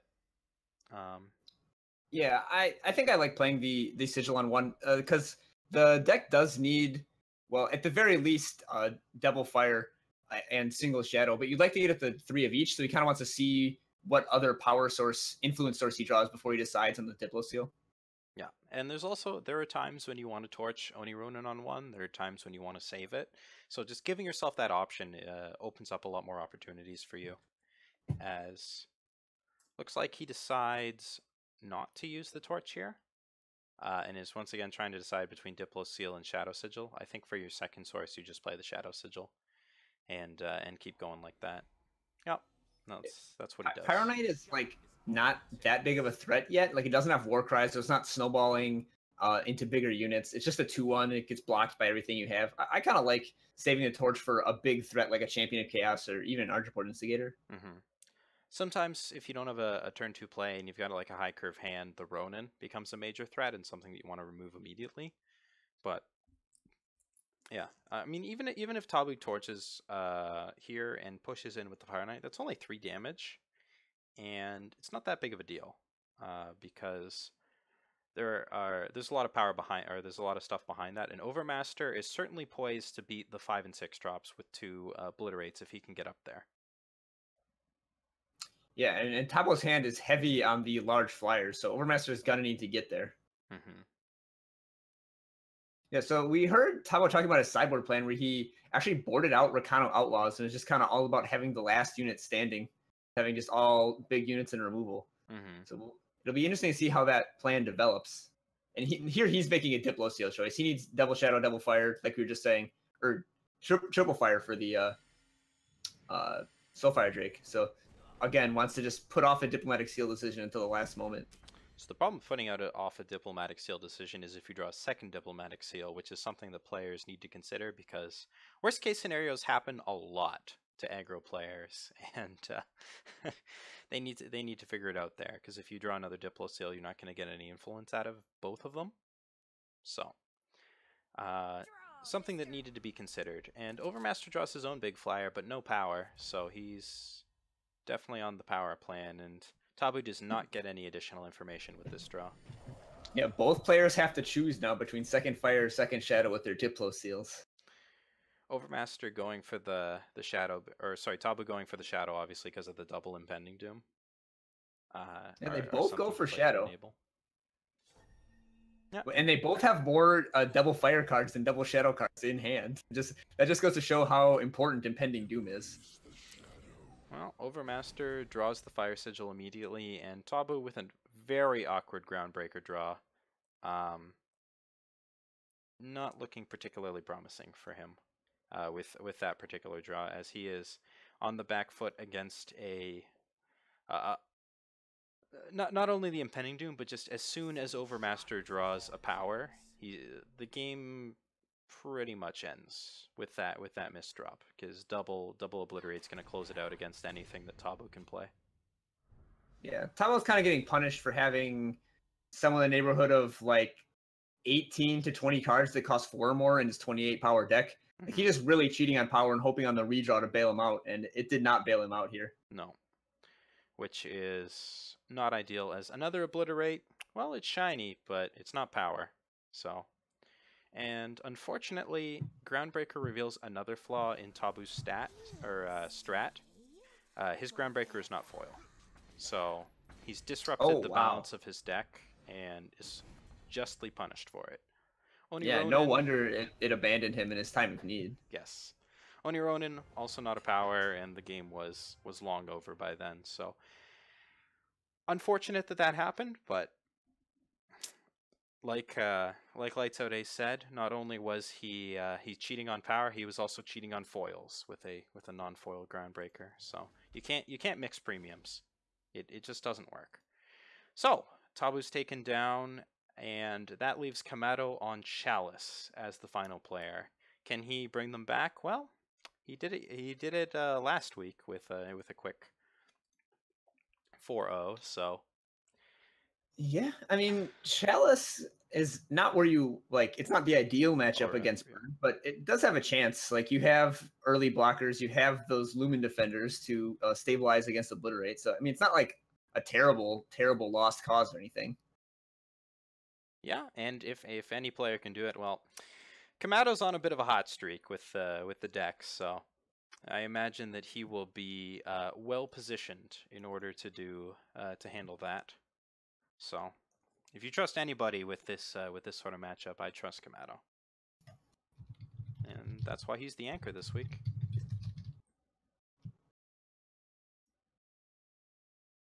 Yeah, so his job is actually easier than last week, right? He only needs to win 2 matches. Well, he won 8 yesterday, so that's pretty good. Although both of these are, I would mark as slightly unfavorable matchups for Chalice. Burn Queen and Voda Combo are both probably towards the lower end of its things it would like to see. I'm sure all the players are just thankful that we're not going to see Chalice versus Feln again, as that's something that we saw a whole lot of last week, and it took a while, let's just say. So this is actually the first time that Warcry leads in a series, and they are now 1 match away from claiming their first victory. Obviously, with all of these, we're only in week 2, so anything like first time is not super indicative of anything. But let's see if I can just pull up the deck list here. Like we said before, anybody who pushes forward in Game 3 is going to have a great chance to take the match, because neither of the remaining decks are super well set up against Stone Scar aggro, so the deck that emerged victorious was probably going to be the one that had the edge going in. Yeah, so Kamado does crucially get the play. So that helps a lot stabilizing against the Oni Ronins and Counter Outlaws and stuff. Chalice doesn't have any 1-drops. So this means if he can get down a Kothon or a Temple Scribe, he won't get hit by like a free Warcry. Mm-hmm. The addition of Kothon added a lot to the Chalice deck, both in terms of early game and late game power. It gave them another reliable 2-drop to play. They could be buffed up by the Chalice. Let's just pull up the lists here. And just so many times we've seen on 10 power, Kothon, Exhaust, Ultimate, and then you have 2 4-power flyers. Out of your 2-drop, which is ridiculous. And it also draws you a card just for the additional rubbins. And a 4-power flyer is something that a lot of decks need to answer. Unless you've got a Sandstorm Titan or something, it's not something that you can ignore. So, yeah, it's just a wonderful addition to the deck because it lets you cut Great Parliament for another pair of big flyers, but that can also be hit with Chalice to draw you a card. Mm-hmm. It's just cantripping Great Parliament. And since you don't need to play any Great Parliaments anymore to sort of hedge, you can just go up to the maximum number of Channel the Tempest and give yourself the burn option to go all the way through. So the players are ready. Ace, you have our views? Oh yeah, I got them. Okay. Sounds good. Then we will cue players to go. And we will go down to the match. Although I think Kamado mulls this particular hand here. I mean, Vanquish is good here. Lumen Defender is good here. Like, your power is all depleted, which is kind of unfortunate, but yeah. Well, right, well this one is not much better. Channel the Tempest is not really a card that you need against Burn. I would probably board out at least 2 of those. I mean, it ends the game, but generally it ends the game because you drew a bunch of channels and couldn't do anything. So, as usual, the Stonescar Burn deck would love to win Game 1, and this is a pretty good hand for Chalice to lose Game 1, I guess we could say. Overmaster, once again, with a pretty high curve hand. These modern, or these current Stonescar decks are playing a lot of 4s and 5s. 7 5-drops, where ordinarily you used to see 4 or 5. So if they don't find their power, they can stumble a bit. They're not as fast as the other versions, give you a bit more time, but pack a lot more late game punch as a result. So Kamado is going to get to draw so many cards, but cards alone do not win you the game. Many have died in pursuit of value. Some would say, some people avoid winning the game in the pursuit of drawing more cards. I believe I am casting with him. Hey, I win some games too. Only incidentally. Never by choice. So, Kamado gets to slam Chalice, but that's not super threatening, with literal 0 units to back it up. Yeah, 4-cost do-nothing Relic against Stonescar is not really where you want to be. I think if you're Overmaster, you just ignore Harsh Rule and shove, but elects to hold back the Impending Doom, and well, Kamado does draw the Harsh Rule, so goes for the Vanquisher. He's only taking 2 damage, but Overmaster has 2 obliterates to back it up, so he doesn't know it, but he's 1 damage off of being dead to double obliterate in hand here. So presumably the Impending Doom comes down to add to the clock. And Kamado can but Harsh Rule. Yeah, I mean so he's cleared the board off. This is still looking really scary. Any burn or charge. Kamado has no health gain in hand, so. But he has plenty of health gain in deck, so obviously he has nothing in hand right now. But neither does Overmaster. Overmaster has drawn a fair number of sigils, and he's down to just the obliterates, so sends 1 face here, sort of tips his hand that he's got more going on. And well, Kamado can play it stone cold because he can't play it any other way. Just doesn't react. That's a rapid shot in hand. It's an Oni Ronin, but that's going to get channeled. And Kamado may have randomly stabilized due to a pretty weak follow-up draws from Overmaster, and there's the the very Combray key healer. Combray healer, yes. All right. Well, if he wins this game after skipping his first 4 turns, that would be pretty incredible. And there's the Island's Choice, so he's protected from Obliterate now, and Overmaster And just he's out of torch drawing range. blanks. Yeah.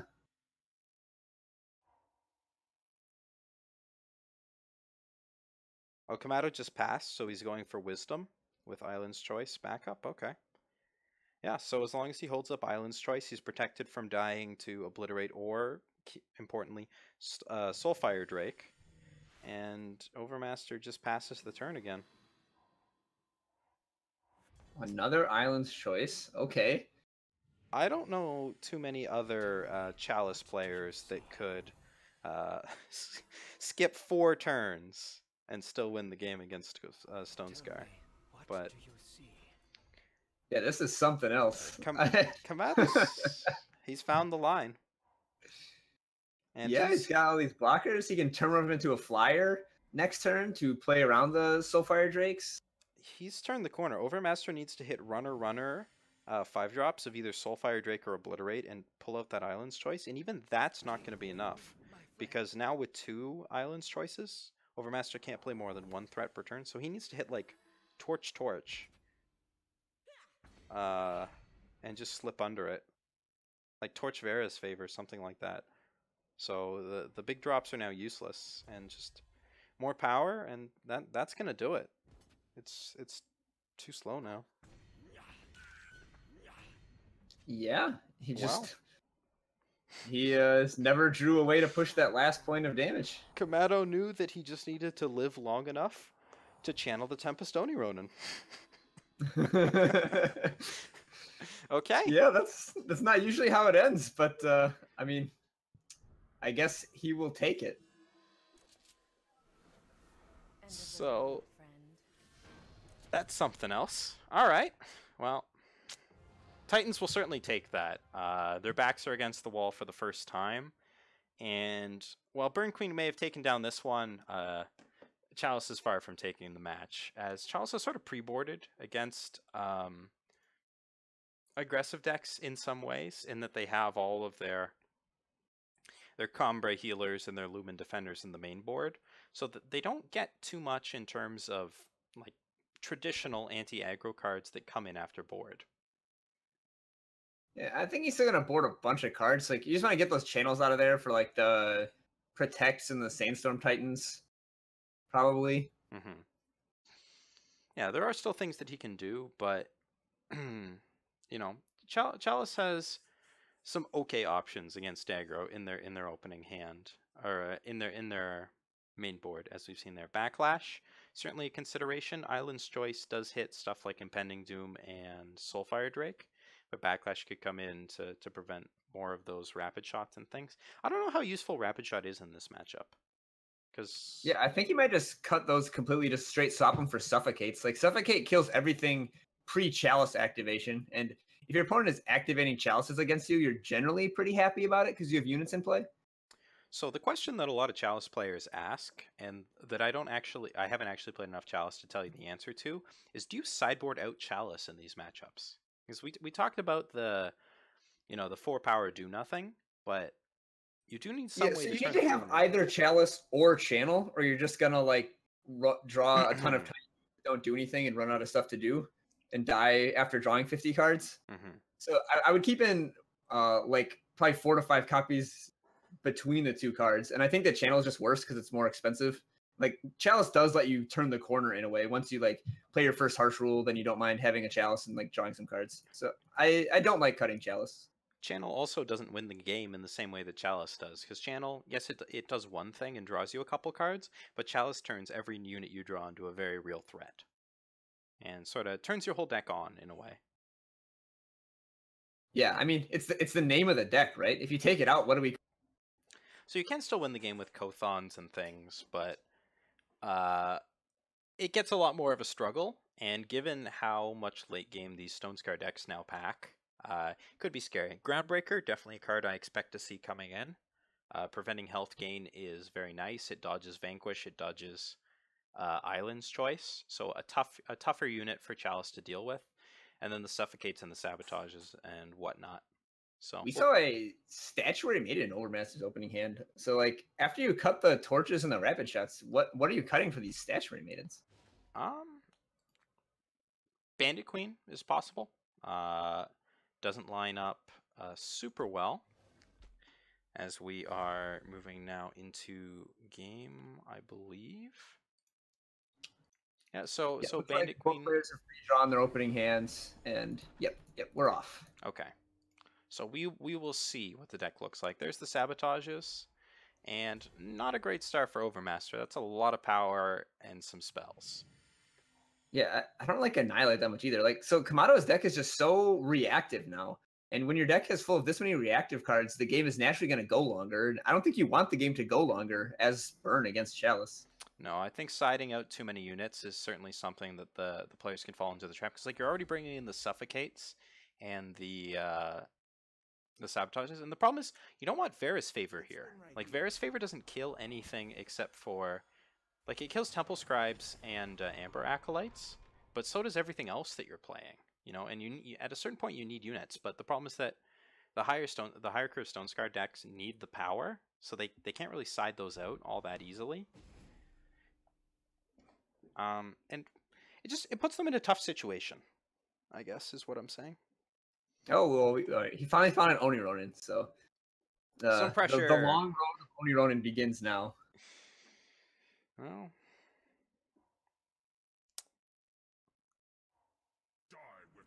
yeah, and it's just gonna run into a bunch of 1/1s because he can Varus Favor 1, and then what do you do? Suffocate a Temple Scribe? That's really not where you want to be. Annihilate a Temple Scribe? Like, I mean, you're not finding better Annihilate targets like Amber Acolyte, I guess. So they're for the Titans if the Titans came in. Yeah, that's true. Okay. Yeah, I guess you leave them in to deal with Titan, but like if you have Annihilates and Suffocates and Sabotages, that's so many non-unit cards. Mm-hmm. And do you just attack and trade and get the work? No? Okay, so we are just suffocating a 1/1. And then Kothon comes down, and then where are you? Well, with another Suffocate in hand. Yeah. It's not... This Oni Ronin is just going to have to go all the way. It's not quite where you want to be. There's all these Vanquishes, so he knows that his Impending Dooms are no good. And just... Oh. This is why people hate playing against Chalice, because just being on the back foot against them is just such a crushing feeling. Yeah, although Kamado doesn't actually have a Chalice down yet, so... And I'm sure that he trimmed some number of Chalices and or Channel and Tempest, so like Kamado could just like draw up to 10 power without finding one of those and fizzle out and die. Like, it's definitely a possibility. Yeah, it's possible. Although it is Kamado, so that's probably not going to happen. Well, I mean, last time he drew up to 8 power and it worked out great, so... Everything that I know about this matchup is turned on its head. I do think that that Overmaster may have ended up, like you said, diluting his deck too much. And yeah, like it's turn 5 and he's drawn 1 unit in 12 cards. Well, again, you do have to ask yourself what came out to make room for all these spells, right? Because you have to imagine Rakano Outlaws always end up on the cutting room floor with these decks. They're a good game 1 unit, but they always come out for sideboard games as everything kills it. It doesn't attack well through anything. Yeah, I imagine that Rapid Shots and Torches came out, and like those can be swapped for more removal spells. Mm-hmm. So maybe Overmaster's just on the wrong side of variance, but Kamado was certainly on the right side of variance in game 1, and so it's going to be a tough climb. All right, there's a Chalice, but nothing to Mentor, nothing to Chalice. Okay, so Kamado just needs to brick for 10 turns. And it's not quite 10 turns because of the Obliterate, but, you know. Overmaster did draw an active Groundbreaker, but the problem is that it got hit by... He knows about the 2 Vanquishes in hand. Because it got hit by Warcry triggers, it's now not useful. If it was a 3/6, it would dodge both of the Vanquishes and be able to slam in for 6 every turn, and he'd actually be in a really good shape. Oh, Onironin is fine and balanced because it puts your guys into vanquish range. There you go. It's actually bad. This is the nerf we needed. Disclaimer, I don't actually think Onironin needs a nerf. So, I don't think you can not play it, but this sucks. Yeah, I mean, it's never not getting vanquished. Your opponent is at 7 power. Like, you're not gonna... With 2 vanquishes in hand. Yeah, you're not gonna, like, get them in an awkward turn where they don't have 2 extra power at any... Like, you just have to play it, I think. You can see the mouse moving as he's freaking out over this. Wait, so Overmaster, whose deck is mostly not premium, does have premium Groundbreakers. Whereas Tabu did not. Yeah, the rest of his whole deck was premium. And he held it. Do you just say, all right, that's a nice Onironin, I'm just going to use this Desert Marshal to draw cards? Looks like you do. Yeah. You're at 19. You don't care about taking 2 damage. Like, any big threat, like the Impending Dooms or whatever, you have these Vanquishes for. Is that just game? Like that Combre Healer draw? Is that just too much action for Overmaster to climb over? Well, if Kamado plays the Combre Healer, it can get a... Yes. I think so. So it looks like he's just going to play it and use it all in one turn. Yeah, get it out of Obliterate range. It's very conceivable that Overmaster hasn't played anything for a long time. Oh baby, Groundbreaker is coming in. Oh, and it outplays the Combre Healer because now Combre Healer doesn't get any doesn't get it. Oh yeah, it should have vanquished first. Sequencing. Yeah. Well, the problem, yes. A rare sequencing error from Kamado. Yeah, he just missed 3. He's probably kicking himself now. And that matters. I mean, every point of life is very valuable, but Overmaster's deck of Suffocate and Obliterates is not really going to be able to climb over a 5/7. At least he can ult Pyro Knight and poke in for maybe 6 here. Oh, he left in Rapid Shot too? What did he cut in sideboarding? Apparently nothing. Just running a 90 card deck. Apparently, which is actually legal as long as his power balance is correct. So it actually would. He only has 25 actual power. Yeah. So 75 card deck. So he does dodge the Vanquish again, but needs to draw a power before he can ult plus attack with Rapid Shot. So this game's getting a little bit weird. That miss 3 health is actually starting to add up now. Yeah, I mean, there's certainly draws Overmaster could have to push through these last 10 points. This game is just bizarre. Overmaster was just playing the route of the control deck. There's some more control cards as we try to go long versus Chalice with a Statuary Maiden. Yeah, okay. Statuary Maiden is good against Vanquish because you can just make all of your guys big threats and they can only vanquish one of them. I don't know how well this works out, though, because now we're going to have a Kothon plus another Owl, and there's only so many guys that you can push through if you're Overmaster. So I think he's still on the back foot. Like, if you found, like, a Soulfire Drake there, that would be fantastic.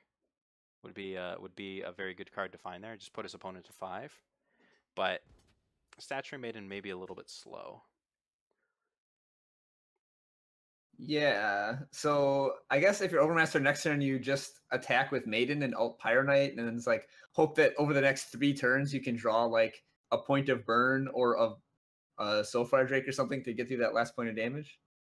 The problem is attacking with... Alright, so he just sticks 4/7 on Pyro Knight, and then you lost your Pyro Knight. Because Rapid Shot doesn't actually push through 7. So, not a big fan of this attack. Yeah, this attack seems really bad if he does indeed make this attack. It's like, yeah, Pyro Knight getting killed means you no longer have a way to like force your opponent to block and get a cudgel, which means then you no longer have a way to like force through your Maiden. Like, I don't think that trading Pyro Knight and Rapid Shot for Kothon and a cudgel is a good trade at all. Yeah. And this is what's happening. I guess he just is afraid of the owl. He just wants to get rid of this Kothon before the owl happens. So that's 2 flyers, right? That are going to come out of the Kothon plus a draw. So It gives him a Yeah, cudgel. well, I mean, I guess my thinking is that like if I'm Kamado there, I just don't block Kothon. Like it just only blocked the Pyro Knight with the 4/7, and then that's just like crippling for Overmaster. But Kamado did block with the Kothon and it died. Yeah. So now he's kind of in trouble. But I think if Kamado doesn't block with Kothon there, that Overmaster is running at very few outs. All right. my Well, God. he immediately draws the card that validates the plan. Overmaster with highly prioritizing the Kothon was playing for the Skies plan with his Impending Dooms and his Soulfire Drakes, as the deck does not have a lot of flying blockers, and with the Soulfire Drake here, which you have to assume he slams. Yeah, and I think you also cudgel up the Maiden and slam with that as well. Yeah, because as far as he is aware, his opponent only has one Vanquish. He did see one of the two that he has in hand. So your opponent can't just not block, right? Yeah, so he chumps. So you get another cudgel back. And Kamado's now at 5, and that's not nothing. Time Sigil is nothing. So double Vanquish Overmaster's deck out. has flying or charge now, both of which are very rough. Like Kamado throwing away that Kothon, I think threw away this game. He just doesn't have a flying like blocker force now. He doesn't have any pressure with the Kothon attacking with flying and endurance. Not just the Kothon. The 3 life that he lost from the missequencing on the Groundbreaker is also huge here, as now any of the 5 power flyers are lethal. Whereas if he was at 8, he would have more time. And could have more easily skipped the blocker, but okay, so that's a Countess. A charge on that is not very useful. No. Sandstorm Titan will lock down some of the flyers. But Yeah, Sandstorm Titan is a very good find, such you don't die to an Impending Doom, but it actually can't block Countess, especially Countess with Cudgel. Oh, well, it's not going to be able to block at all. Is Obliterate off the top just ends the game. And there, again, the 8 versus 5 difference plays huge dividends. So 2 crucial errors in the sequencing on the Groundbreaker and the block with the Kothon, when he could have just taken 2 and safely eaten the Pyro Knight.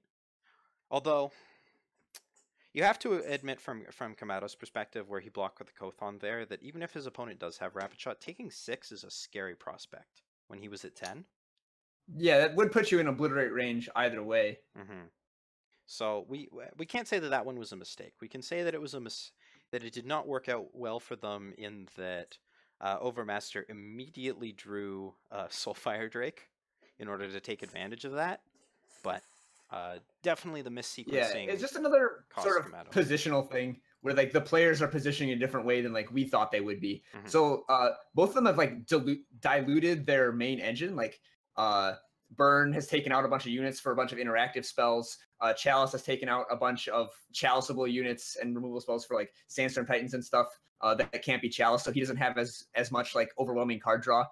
So I guess my thinking was sort of that like, as a Chalice deck there, you're at 10 against a Burn deck. You're going to get burned out eventually. You do need to put on some pressure. Mm-hmm. But Kamado just didn't see it that way. He was thinking he still had the inevitability, and he just wanted to block and force the game to go on as long as possible. Obviously, we have perfect information about players' hands and whatnot, and the players do not, and they need to make their decisions as best they can. So, God's eye view and all that. But here we're back in the game, and players are sitting on their mulligan decisions. Kamado just keeps ending up with very awkward openers. Well, you are a 3-faction deck. You often have a lot of depleted power in the early game. 12 seats and all that. Yes, Overmaster is looking at... well, that looks pretty good. He's got a bunch of 1-drops as it pops down in a second, including this Oni Ronin. So we may finally see him curve out. Oni Ronin on the play. It's been so long. Yeah. Where have you been all my life? But with no other unit to back it up, once again we see, can Oni Ronin go the distance? And well, maybe if he brings a friend. A second Oni Ronin takes the stage. Ronins. This is all right. Well, they're going to be some large units on top of Overmaster's deck, because these Oni Ronins are going to be attacking for quite a while, backed up by double Suffocate, Rapid Shot, Vara's Favor. I think you just... No. Okay. So, Kamado is going to do the trick where you skip the silence on the Desert Marshal and just block? No? That opens him up to Torch. That's a little sketchy. Silencing Yeah, it Ronins looks like doesn't he's do not going to anything. get punished for it. No.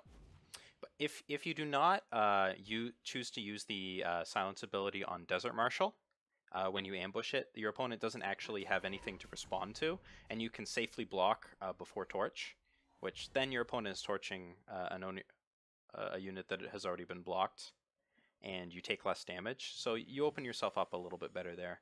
I think if you, yeah. So Overmaster does not rapid shot. He wants to be able to punch through like a combo healer or something. But with 2 suffocates in hand, I like just using the rapid shot. Otherwise, you're not going to use your power at all this turn. Save and now your your clock is a units. single silenced Ronin instead of 2 Ronins, one of which has a Warcry. Like, again, he's just taking such a passive line. So the silencing by Kamato did prevent any additional Warcries, but opened him up to the Torch line. So it's sort of a what do you want to play around situation. And it worked out for him, but could have been bad. And I like what you said about the rapid shot line. He wants to push through the bigger units, but you'd rather just have the pressure so that the bigger units aren't there. And there, he draws an Annihilate. You know, he's got all this damage or all this removal and nothing to use it on. No, no clock. And then he favors face. I mean, I don't know what he's trying to do here. He's just trying to push up his power, and you never want to see the Chalice deck comfortable enough to take turn 4 off and just play a Chalice. Yeah, draws power, and so Amber Acolyte charge then, and Kamato is in a pretty commanding position. Overmaster can kill everything that he plays for a while, but with nothing of his own to play, that doesn't really matter. Because everything Kamato's playing is drawing a card or 2. So like, he doesn't care if his units die. He's not under any pressure. Like, his unit dies, he goes to 17. His unit dies, he goes to 15. Like, he's totally fine with this. Well, Pyro Knight gives him that's something a good to talk about. Archive Curator is going to make it less exciting, but still good. 5/4 is certainly a unit that can kill things.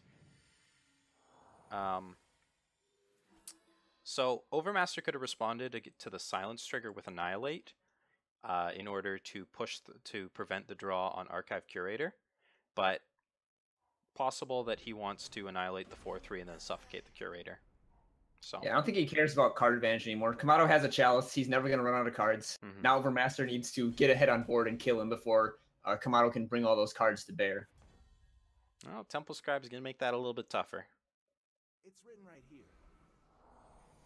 And Overmaster elects not to play Statuary Maiden on his turn. He's afraid of Harsh Rule, I suppose. Especially if you show off your Suffocate in the same line. So I don't know if Overmaster can beat a Harsh Rule at this point, though. If you get Harsh Ruled when your Chalice opponent has 7 cards, it doesn't matter if you have a follow-up Maiden. You're still not winning.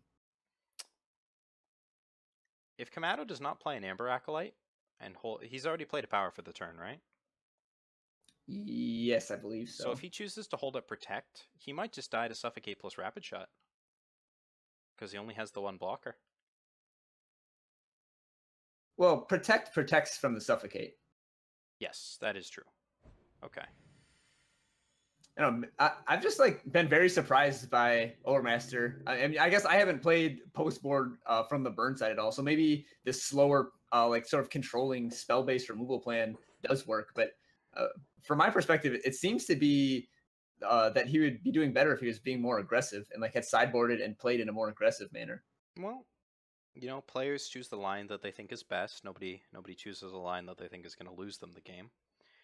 You can play yes. Okay, so we spotted the sequencing. If you're committing to the Suffocate plus Rapid Shot plan, might as well play the Instigator. Unless, again, he wants to super play around Harsh Rule, but when you're pushing for lethal, I don't know how much you can play around Harsh Rule. Yeah, and again, I don't think you're beating a Harsh Rule at any point. So I would play as if they didn't have it. Well, play to win instead of play to not lose. Yes, that is something that some players have trouble with. I myself have had that mentality in a number of key games, and it has cost me. But if you play the Maiden any Harsh Rules, you look stupid. You definitely look dumb. You played your best unit but like I don't think you're gonna win if they have a harsh rule. So I think you need to risk it. So I think he's trying to decide if he wants to suffocate and see what happens, or if he wants to instigator then suffocate. Because if he plays the instigator, he can no longer back off and say, okay, you countered this suffocate, I'll just play the maiden. I still think you can punch with both, though. Yeah, you've got the rapid shot to make it okay. If he wants to, he can rapid shot for damage, or just save it and take and deal 2. He's not committed to using the rapid shot here, as his Pyro Knight will just bounce off. Yeah. Yeah, if you rapid shot for damage, it puts the opponent at 5, then harsh rule puts them to 3. Although I would doubt that Overmaster still has Torch in his deck, so I don't know if that's like a relevant breakpoint. Well, I mean, it puts them in Obliterate range, or Soulfire Drake range after, which is pretty key. Yes. So puts them 5 is a pretty key life total. It does remove the rapid shot from your hand. There's certainly things where you just deal 2 here and hold on to it. He could kill the Curator if he wanted to. I don't think that the killing Curator line is necessarily better than going for damage. So yep. This is aggressive. It's cards for damage, but it puts his opponent to a point where they can just die. Yeah, it doesn't matter how many cards you have if you're just dead. And there is Harsh Rule. All right, but crucially can't play it this turn. So Overmaster gets 1 more turn of attacks here. And his attacks are fairly decent. Like he's going to be able to push a few points of damage here.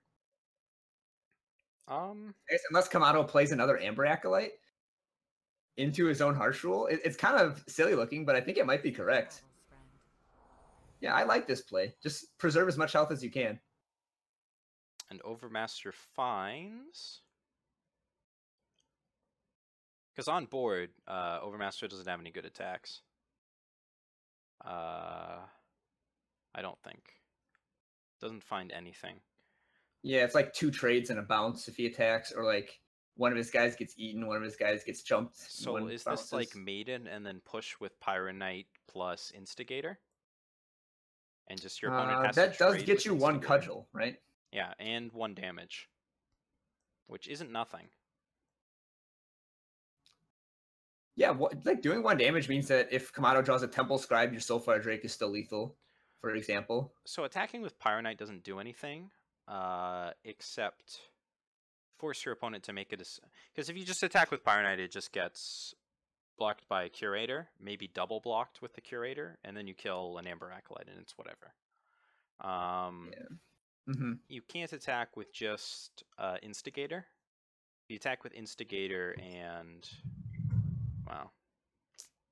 Yeah, he doesn't have great attacks, even if he plays Statuary Maiden. But I think... It's kind of the point now where he has to play Maiden, and like this is what I was talking about, where he should have just like played around, pretended as if Kamado didn't have Harsh Rule 3 turns ago, and well, I don't think he would have won, but he would have. Kamado can no longer Harsh Rule, as he will just die to Instigator. Oh wow, yeah, that's an aggressive Amber Acolyte. And every time he blocks, he's taking 1 damage too, right? Instigator and Maiden, the interaction does still result in your opponent taking damage, right? Yes. No, it's only if the Instigator gets silenced that it doesn't go off. It doesn't matter how the unit is killed, although it used to. And, well, Overmaster has now drawn Obliterate, and has lethal if he clicks on his opponent's face. Kamado, obviously, is playing cards like Island's Choice and Backlash, and does have power up for it, but I don't think you gain much by not clicking on your opponent's face here. Yeah, I mean, again, this is one of those times where Kamado has 9 power, and you know he has a 10th in hand. Is there any point where he's not going to hold up 3 every single turn if he has an Island's Choice? And every turn that you don't do it, it just gives him more time to draw it. And at 5 power, it's not like you're going to draw a follow-up play. So there is some merit to him attacking first and trying to force his opponent to use something to play around something. But like, if he attacked with the Pyro Knight and his opponent Island's Choice, that he could safely push through. But okay, so that's what he is doing. He's trying to force Kamado in order to use either a Desert Marshal or an Island's Choice or something. And obviously we know that he doesn't have them, but I mean, he's looking at 7 cards in Kamato's hand, and they could be anything. So. Yeah, I mean, Now, assuming that he goes for it, he'll win. And Kamato... we don't know he will. We've seen some interesting choices before, and he's obviously not going to get anything out of Kamato because Kamato has nothing to play. So yeah, an Overmaster doesn't even have like a test spell or anything, so he can't check for stops. Yes. And blocking stops doesn't tell you anything. Nope. Since Kamato has blockers, attacking with the 4 doesn't tell you. Mm-hmm.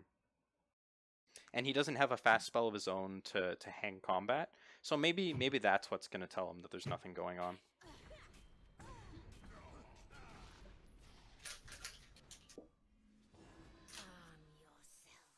Puts his opponent to 3, and then just obliterates face. And all right, we found the line. We're going to game 5. Wow, we're going to match 5. Or we're done. Sorry. No, we're not. Yeah, because leads. Kamato lost. Yeah, so that's it. That's game. Overmaster takes it. Okay.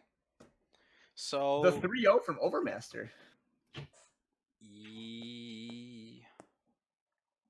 Yes, actually. Yeah. So Kamato swept last week, and Overmaster comes back with a sweep here with his Burn Queen deck. He took down all 3 of Team Titans players. From David to first David, then Tabu won the Burn Queen Baron, then took down Kamato on Chalice. You would have thought that he would have won that game 1, but apparently not. But ended up with that spell-based plan that you were skeptical of, taking game 2 and game 3. So surprising there. Tatsumaki on Vodacombo got to sit on the sidelines. Yeah, I mean, like I said, I'm not an expert burn player. It just seems strange to me, because I'm usually on the Chalice side of that matchup, that he would want to slow down the game, but it worked out in his favor. So well played by Overmaster, well played by Team Eternal Warcry. So Warcry takes the first match, and both teams go to 1-1, which will put them in the middle of the pack. The right-hand side advantage continues, as last week all of our right-hand side players were winners, and Warcry continues that trend here. So congratulations to them. We're going to go to a short break while we set up the next match for you, which will be OND Flame versus OND Feather. They're not scheduled to play for another 20 minutes, so they may not necessarily be around, but we'll be back with that match just as soon as it gets going. We'll be moving forward and setting it up. So until then.